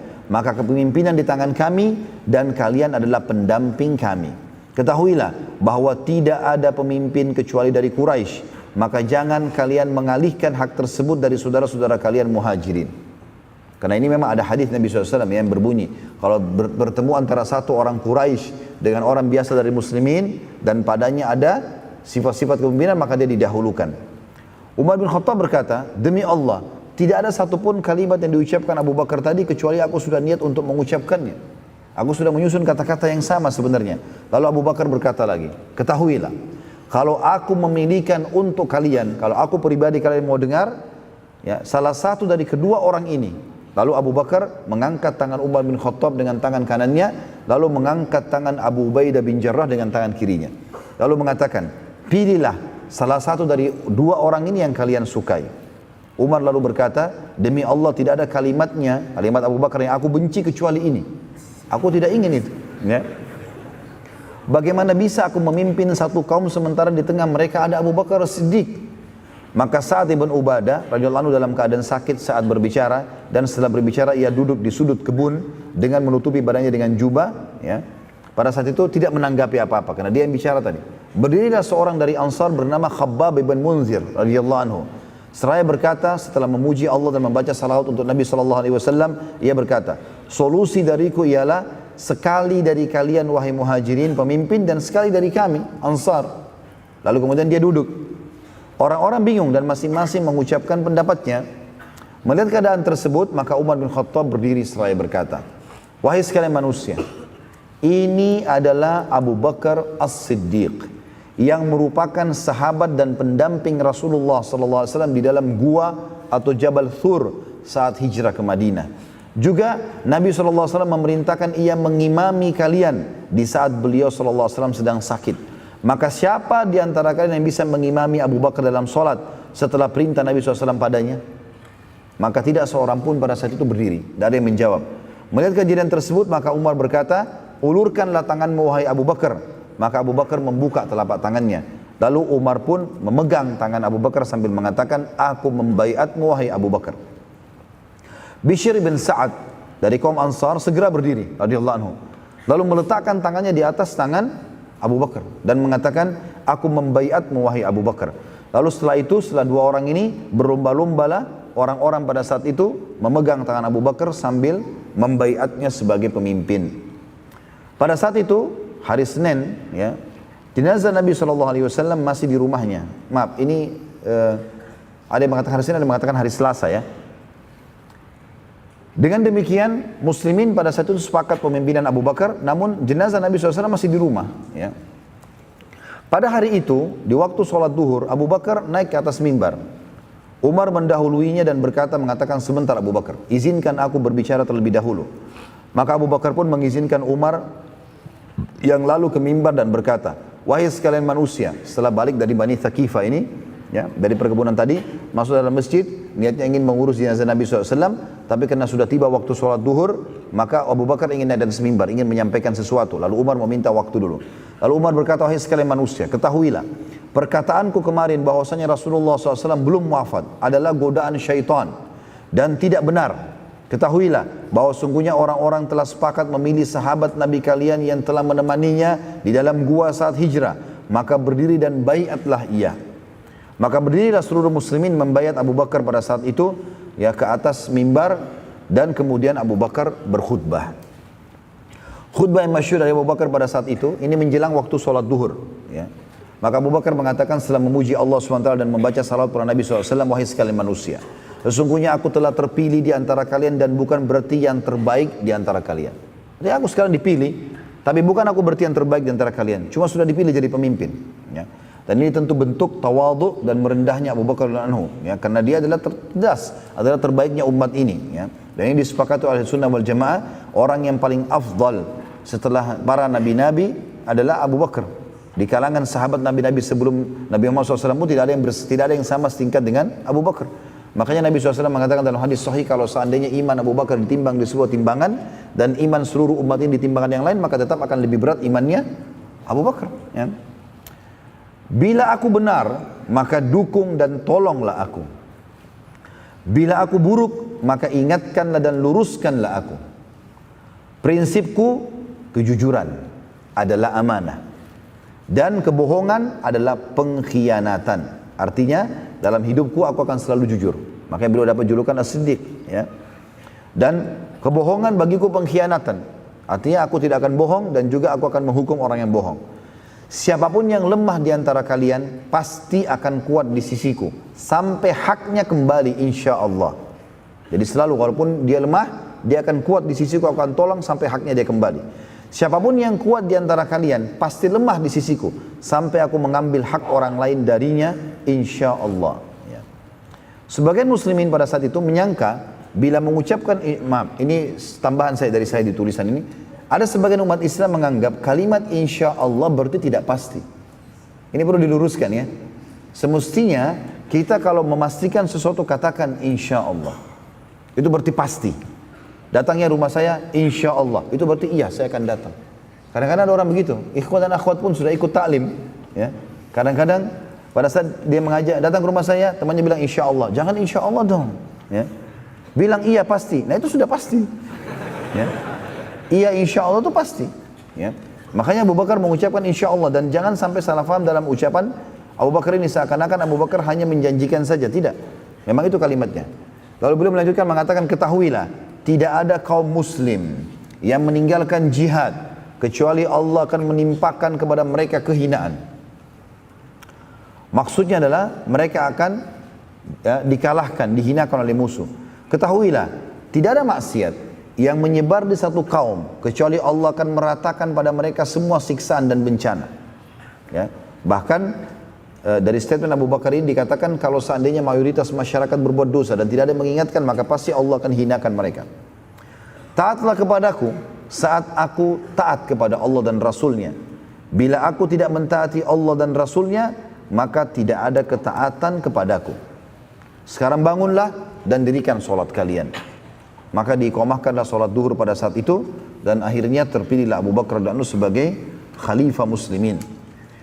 Kejadian ini tentu terjadi pada saat hari Selasa, tepatnya tanggal 13 Rabiul Awal tahun 11 Hijriah. Saat itu beberapa kerabat Nabi SAW berkumpul untuk mengurus jenazah Nabi SAW. Maka berkumpullah Ali bin Abi Thalib, Abbas bin Abdul Muttalib, Fadl bin Abbas, Qutun bin Abbas, ya, Qusala bin Zaid, Sakran, maula Nabi SAW. Semuanya sepakat memandikan jenazah Nabi SAW. Dan di sini ada kejadian tentu pada saat proses kematiannya Nabi SAW atau pengurusan jenazah. Ini yang kita tutup pertemuan kita dengan ini ya. Pada saat itu ada seorang sahabat bernama Qais ibn Suhaili radhiyallahu anhu meminta izin masuk ke rumah Ummul Mukminin Aisyah radhiyallahu anha seraya berkata kepada Ali bin Abi Thalib, wahai Ali, atas nama persahabatan dan cinta kami kepada Nabi SAW, izinkan aku ikut mengurus jenazah Nabi SAW. Lalu Ali pun mengizinkannya. Ya. Dan ini tentu Qais termasuk salah satu sahabat Ansar yang hadir di perang Badr. Ya. Dan satu-satunya yang bukan kerabat Nabi SAW mengurus jenazah cuma ini saja. Biasanya kan sunnah Nabi SAW memang yang mengurus jenazah adalah kerabat. Ya. Saat mereka sudah sepakat akan memandikan Nabi SAW, mereka bingung. Apakah baju Nabi SAW dibuka atau dimandikan dalam berpakaian? Karena biasanya jenazah dibuka pakaiannya. Apakah Nabi SAW ditelanjangkan dibuka pakaiannya atau tidak? Dalam kondisi demikian, tiba-tiba mereka semuanya mengantuk. Dan secara samar, mereka mendengarkan suara dari pinggir dinding rumah Nabi SAW yang mereka dengar mandikan Rasulullah SAW dengan pakaiannya. Ya. Maka pada saat itu Ali pun mendengarkan kalimat tersebut lalu dia mengatakan kepada yang lainnya, apakah kalian mendengarkan apa yang aku dengarkan? Maka mereka mengatakan iya. Ya. Maka Abbas pun berkata ini jelas berita dari Allah Subhanahu Wa Taala. Maka mandikan Nabi SAW di atas pakaiannya. Jangan ada yang buka. Sirami saja air di atas baju beliau alaihissalam. Ali lalu menyandarkan Nabi SAW di dadanya, lalu Fadl dan Qutun yang membolak-balikan tubuh Nabi SAW, serta Qusala dan Sakran yang menuangkan airnya. Sementara yang memandikan langsung adalah Abbas radhiyallahu anhum ajma'in. Setelah selesai dimandikan jenazah Nabi SAW, maka beliau lalu dikafani dengan 3 lembar kain putih. Dan para sahabat yang memandikan sempat bingung, di manakah Nabi SAW akan dikuburkan. Sekarang sudah selesai, sudah dimandikan, sudah berusaha dikeringkan baju Nabi SAW tadi. Allahu alam, saya tidak temukan riwayat apakah Nabi SAW setelah dimandikan di atas bajunya lalu kemudian langsung dikafani dalam kondisi basah atau tidak. Yang jelas Nabi SAW setelah itu dikafani dengan 3 lembar kain kafan. Dan mereka sempat bingung, di manakah Nabi SAW akan dikuburkan? Apakah diantar ke Baqi, kuburan para sahabat, atau di rumah beliau?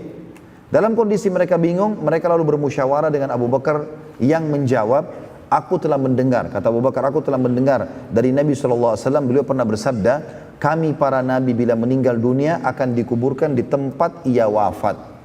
Dan inilah alasan kenapa Nabi SAW dikubur di kamarnya Aisyah. Karena memang beliau meninggal di situ. Ya. Jadi kalau ada yang bertanya, kenapa kok ya kuburan Nabi SAW kuburannya malah ada rumahnya? Ya. Ini bukan karena kasus rumah, sementara Nabi SAW melarang untuk membangun bangunan di atas kuburan, gitu kan? Dalam hadis beliau kepada Ali bin Abi Thalib, hai Ali, aku wasiatkan kepadamu jangan kau temukan kuburan kecuali kau samaratakan dengan tanah. Ada larangan masalah itu. Tapi Nabi SAW karena meninggal di situ maka ditutup, maka dikubur di dalam rumah Aisyah. Dan ini pengecualian tentunya. Ya, ini pengecualian karena Nabi SAW sudah mengatakan semua nabi-nabi dimakamkan di tempat mereka meninggal. Saat akan dimakamkan pada saat itu para sahabat bingung lagi. Apakah kuburan Nabi SAW seperti kebiasaan kaum muhajirin dan ansar? yaitu tanpa lahat. Apakah kebiasaan seperti muhajirin tanpa lahat atau seperti ansar dengan lahat? Ya, jadi ada perbedaan di sini ya. Kalau orang-orang muhajirin terbiasa tanpa lahat, ya, tidak ada lagi. Kalau orang muhajirin itu dilubangi lalu ditaruh jenazahnya. Kalau orang ansar enggak, dibuat gali lalu dilahat lagi ke dalam, jenazah ditaruh dalam. Apakah mengikuti cara muhajirin atau cara ansar? Abbas berkata radhiyallahu anhu, utuslah agar Abu Ubaidah dan Abu Talha datang untuk ikut menguburkan Nabi SAW. Biar nanti sahabat-sahabat ini yang memberitahukan kepada kita. Mungkin mereka punya informasi dari Nabi. Abu Ubaidah al-Anhu selalu bertugas mengubur para muhajirin. Dan Abu Talha selalu mengubur orang-orang ansar. Maka dua orang ini dipanggil. Siapa yang datang terlebih dahulu kata Abbas, maka kita mengikuti tata caranya. Kalau yang pertama datang nanti adalah Abu Ubaidah, berarti kita ikuti cara muhajirin. Tapi kalau yang datang pertama Abu Talha dari ansar, maka kita ikuti orang-orang ansar. Pakai lahat berarti. Ternyata yang datang terlebih dahulu adalah Abu Talha dari orang Ansar. Maka dikuburlah Nabi SAW sesuai dengan cara Ansar atau menggunakan lahat. Sebelum dimasukkan ke dalam liang lahat, diiklankanlah siapa yang mau mensolati Nabi SAW. Ya, silakan datang. Maka berbondong-bondonglah muslimin mensolati Nabi SAW di dalam rumah Aisyah radhiyallahu anha. Dan saking banyaknya yang mensolati sampai Aisyah sendiri berkata, kami tidak mendengar suara diturunkannya jenazah Nabi SAW ke liang lahat kecuali tengah malam. Dan itu terjadi di malam Rabu atau Selasa malam, hari Selasa tanggal 13 Rabiul di tahun 11 Hijriyah. Ya. Jadi saking banyaknya orang sholat, karena rumah Nabi SAW Aisyah kecil.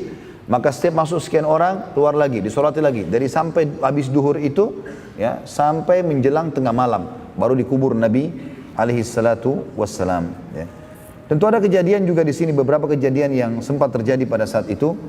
Di antaranya salah satu, ini sudah saya jelaskan juga dalam kisah Muawiyah radhiyallahu anhu. Pada saat beliau melihat jenazah Nabi SAW ya, akan diturunkan, maka beliau sempat ya, menjatuhkan sesuatu. Entah, saya lupa dalam riwayat itu dijelaskan apa ya. Lalu kemudian dia pun mengatakan, sebentar hai Ali, jangan diturunkan, jangan ditutup kuburan Nabi SAW karena aku jatuh sesuatu, lalu aku mau mengambilnya. Lalu dia pun turun lalu mencium Nabi SAW. Ali, Fadl, Qutun dan Sakran radhiyallahu anhu berempat turun ke liang lahat.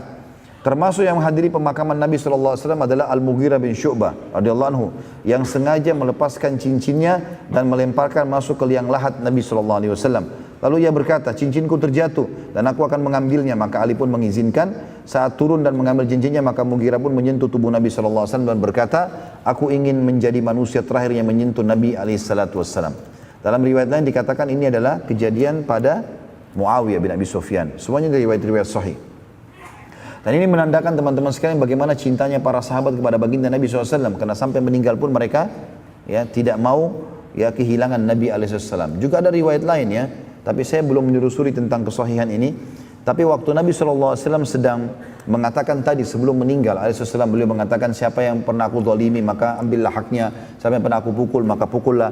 Maka ada sahabat mengatakan, ya Rasulullah, Anda pernah memukulku. Kemudian Nabi SAW mengatakan, baiklah, balaslah.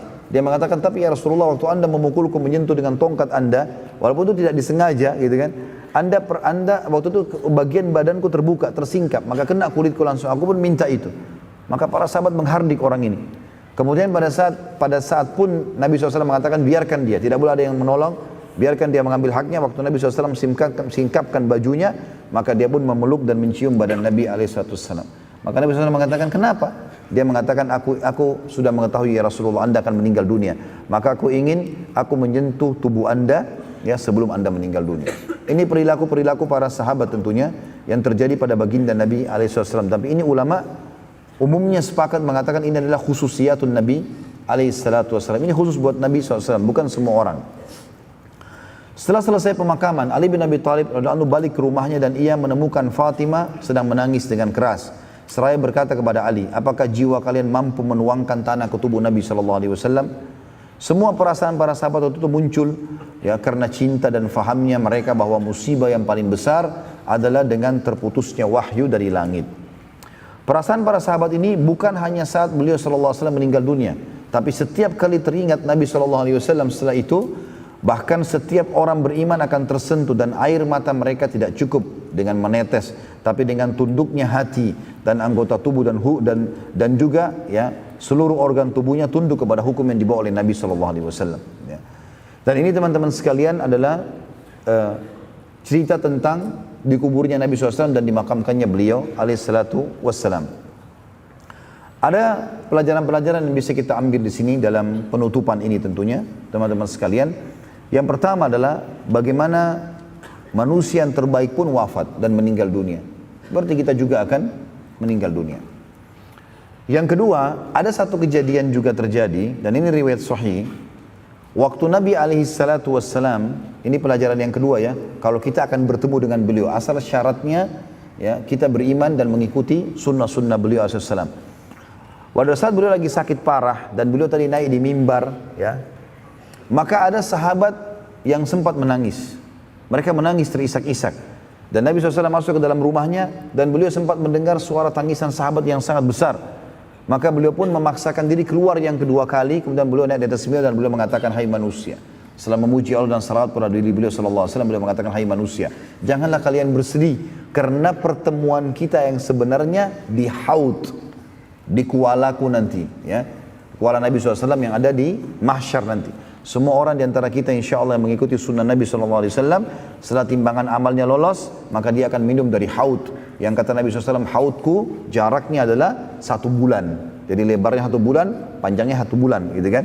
Dalam riwayatnya dikatakan seperti antara San'a dan Ailah.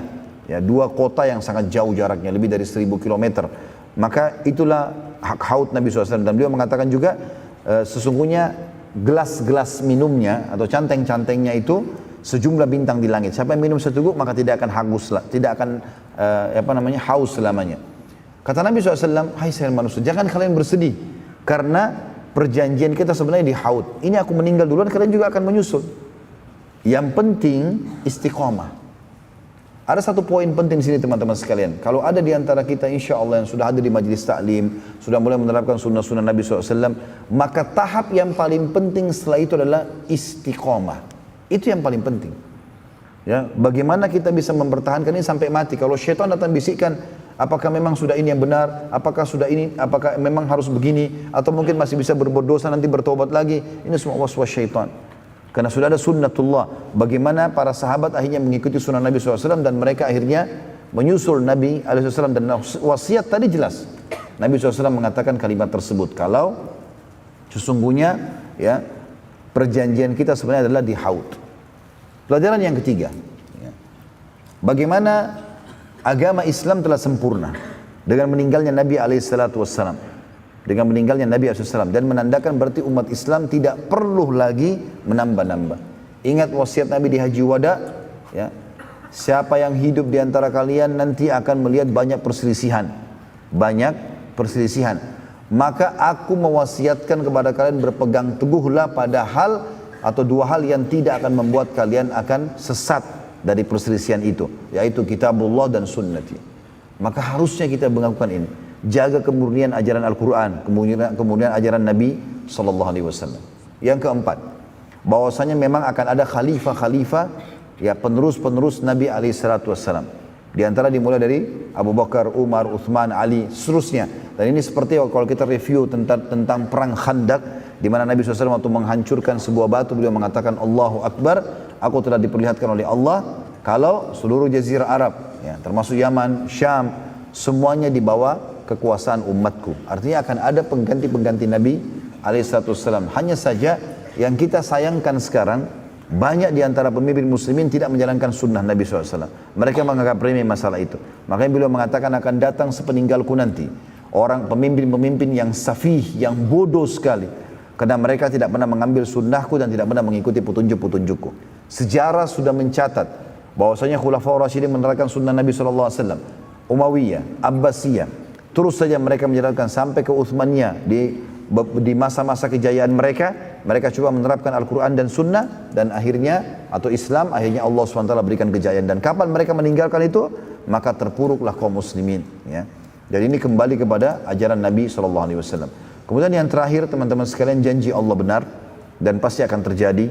Termasuk masalah lahirnya kita, meninggalnya kita, semua takdir Allah SWT harus diyakini tentang kebenarannya. Termasuk dengan adanya kehidupan di muka bumi ini, kita bisa melihat satu sama yang lain, kita bisa menghirup udara, kita bisa merasakan makanan dan minuman, dan di satu sisi kita juga bisa merasakan kesusahan dari sakit, dari gangguan orang dan seterusnya. Ini semua adalah sunnatullah yang menandakan memang ada kehidupan lagi di sana, di akhirat, yang juga akan menjadi kenikmatan abadi bagi orang beriman dan akan siksaan yang abadi bagi orang-orang yang kafir. Maka peganglah firman Allah SWT, wala tamutunna illa wa antum muslimun. Jangan meninggal kecuali dalam keadaan Islam. Ya. Dan ini insya Allah penutupan bahasan kita tentang sirah Nabawi. Dan insya Allah besok subuh kita akan mengambil atau membaca pertanyaan-pertanyaan insya Allah. Dan akan kita bahas panjang lebar masalah pertanyaan tersebut, terutama yang berhubungan dengan sirah. Kalaupun tidak, saya coba review lagi malam ini. Kalau masih ada beberapa poin yang tertinggal, insya Allah akan kami sampaikan di esok hari nanti. Mudah-mudahan semua pertemuan kita yang sudah kita lakukan ini selama beberapa tahun ya berjalan, bulan demi bulan kita mengulangi materi sirah ini akan memberikan pelajaran kepada kita. Dan saya tetap mengajak teman-teman sekalian, mungkin pelajaran yang saya sampaikan ini saya sudah mengulanginya lebih dari sekian puluh kali, lebih dari 50 bahkan mungkin sudah ya ratusan kali. Tapi subhanallah setiap kali saya ulangin, saya selalu mendapat pelajaran baru. Maka ulang-ulangin sirah teman-teman sekalian, karena itu menambah keimanan kita. Sebagaimana saya ingatkan di awal pelajaran sirah kita, dia akan memperkenalkan kepada kita tentang pribadi Nabi SAW. Dia akan memperkenalkan kita tentang sebab-sebab turunnya ayat Al-Quran. Dia akan memperkenalkan kepada kita tentang sebab penyebutan hadis. Dia akan memperkenalkan kepada kita tentang siapa sebenarnya orang-orang kafir, memperkenalkan kepada kita siapa sebenarnya orang-orang munafik, bagaimana menghadapi mereka. Juga memperkenalkan kepada kita tentang kebenaran agama Islam yang kita anut ini, yang akhirnya kita jadikan sebagai pegangan hidup kita. Allahu a'lam. Ini insya Allah bahasan kita. Ya, mudah-mudahan apa yang kita bahas sekali lagi bermanfaat insya Allah buat kita. Dan insya Allah mudah-mudahan pertemuan kita akan Allah SWT mudahkan di waktu-waktu yang lain. Ya, mungkin dengan tema-tema yang berbeda tentunya. Dan insya Allah saya sudah menyusun setelah sirah ini, kita akan bahas tentang Khulafaur Rasyidin dengan izin Allah SWT. Kisah Abu Bakar dengan panjang lebar, kisah Umar dengan panjang lebar, kisah Abu Umar, Uthman, Ali dan seterusnya. Dan insya Allah saya sudah mengatur sebuah materi, mudah-mudahan Allah mudahkan. Saya akan membahas juga seluruh khulafa yang ada di Umayyah, seluruh khulafa yang ada di Abbasiyah dan seluruh khulafa yang ada di Uthmaniyah. Ya, dan ini insya Allah membutuhkan waktu dan juhud yang sangat banyak. Tapi taufik dari Allah SWT kita tidak tahu. Ya, mudah-mudahan Allah memudahkan semua itu, karena kiprah-kiprah para khulafa ini datang dan sangat besar yang perlu kita pelajari dari bahasan-bahasan ini. Baik, ini insya Allah bahasan kita teman-teman, dan kita ketemu besok subuh insya Allah. Baik, begitu saja teman-teman sekalian, semoga bermanfaat. Subhanakallahumma bihamdika asyhadu an la ilaha illa anta astaghfiruka wa atubu ilaik. Wassalamualaikum warahmatullahi wabarakatuh.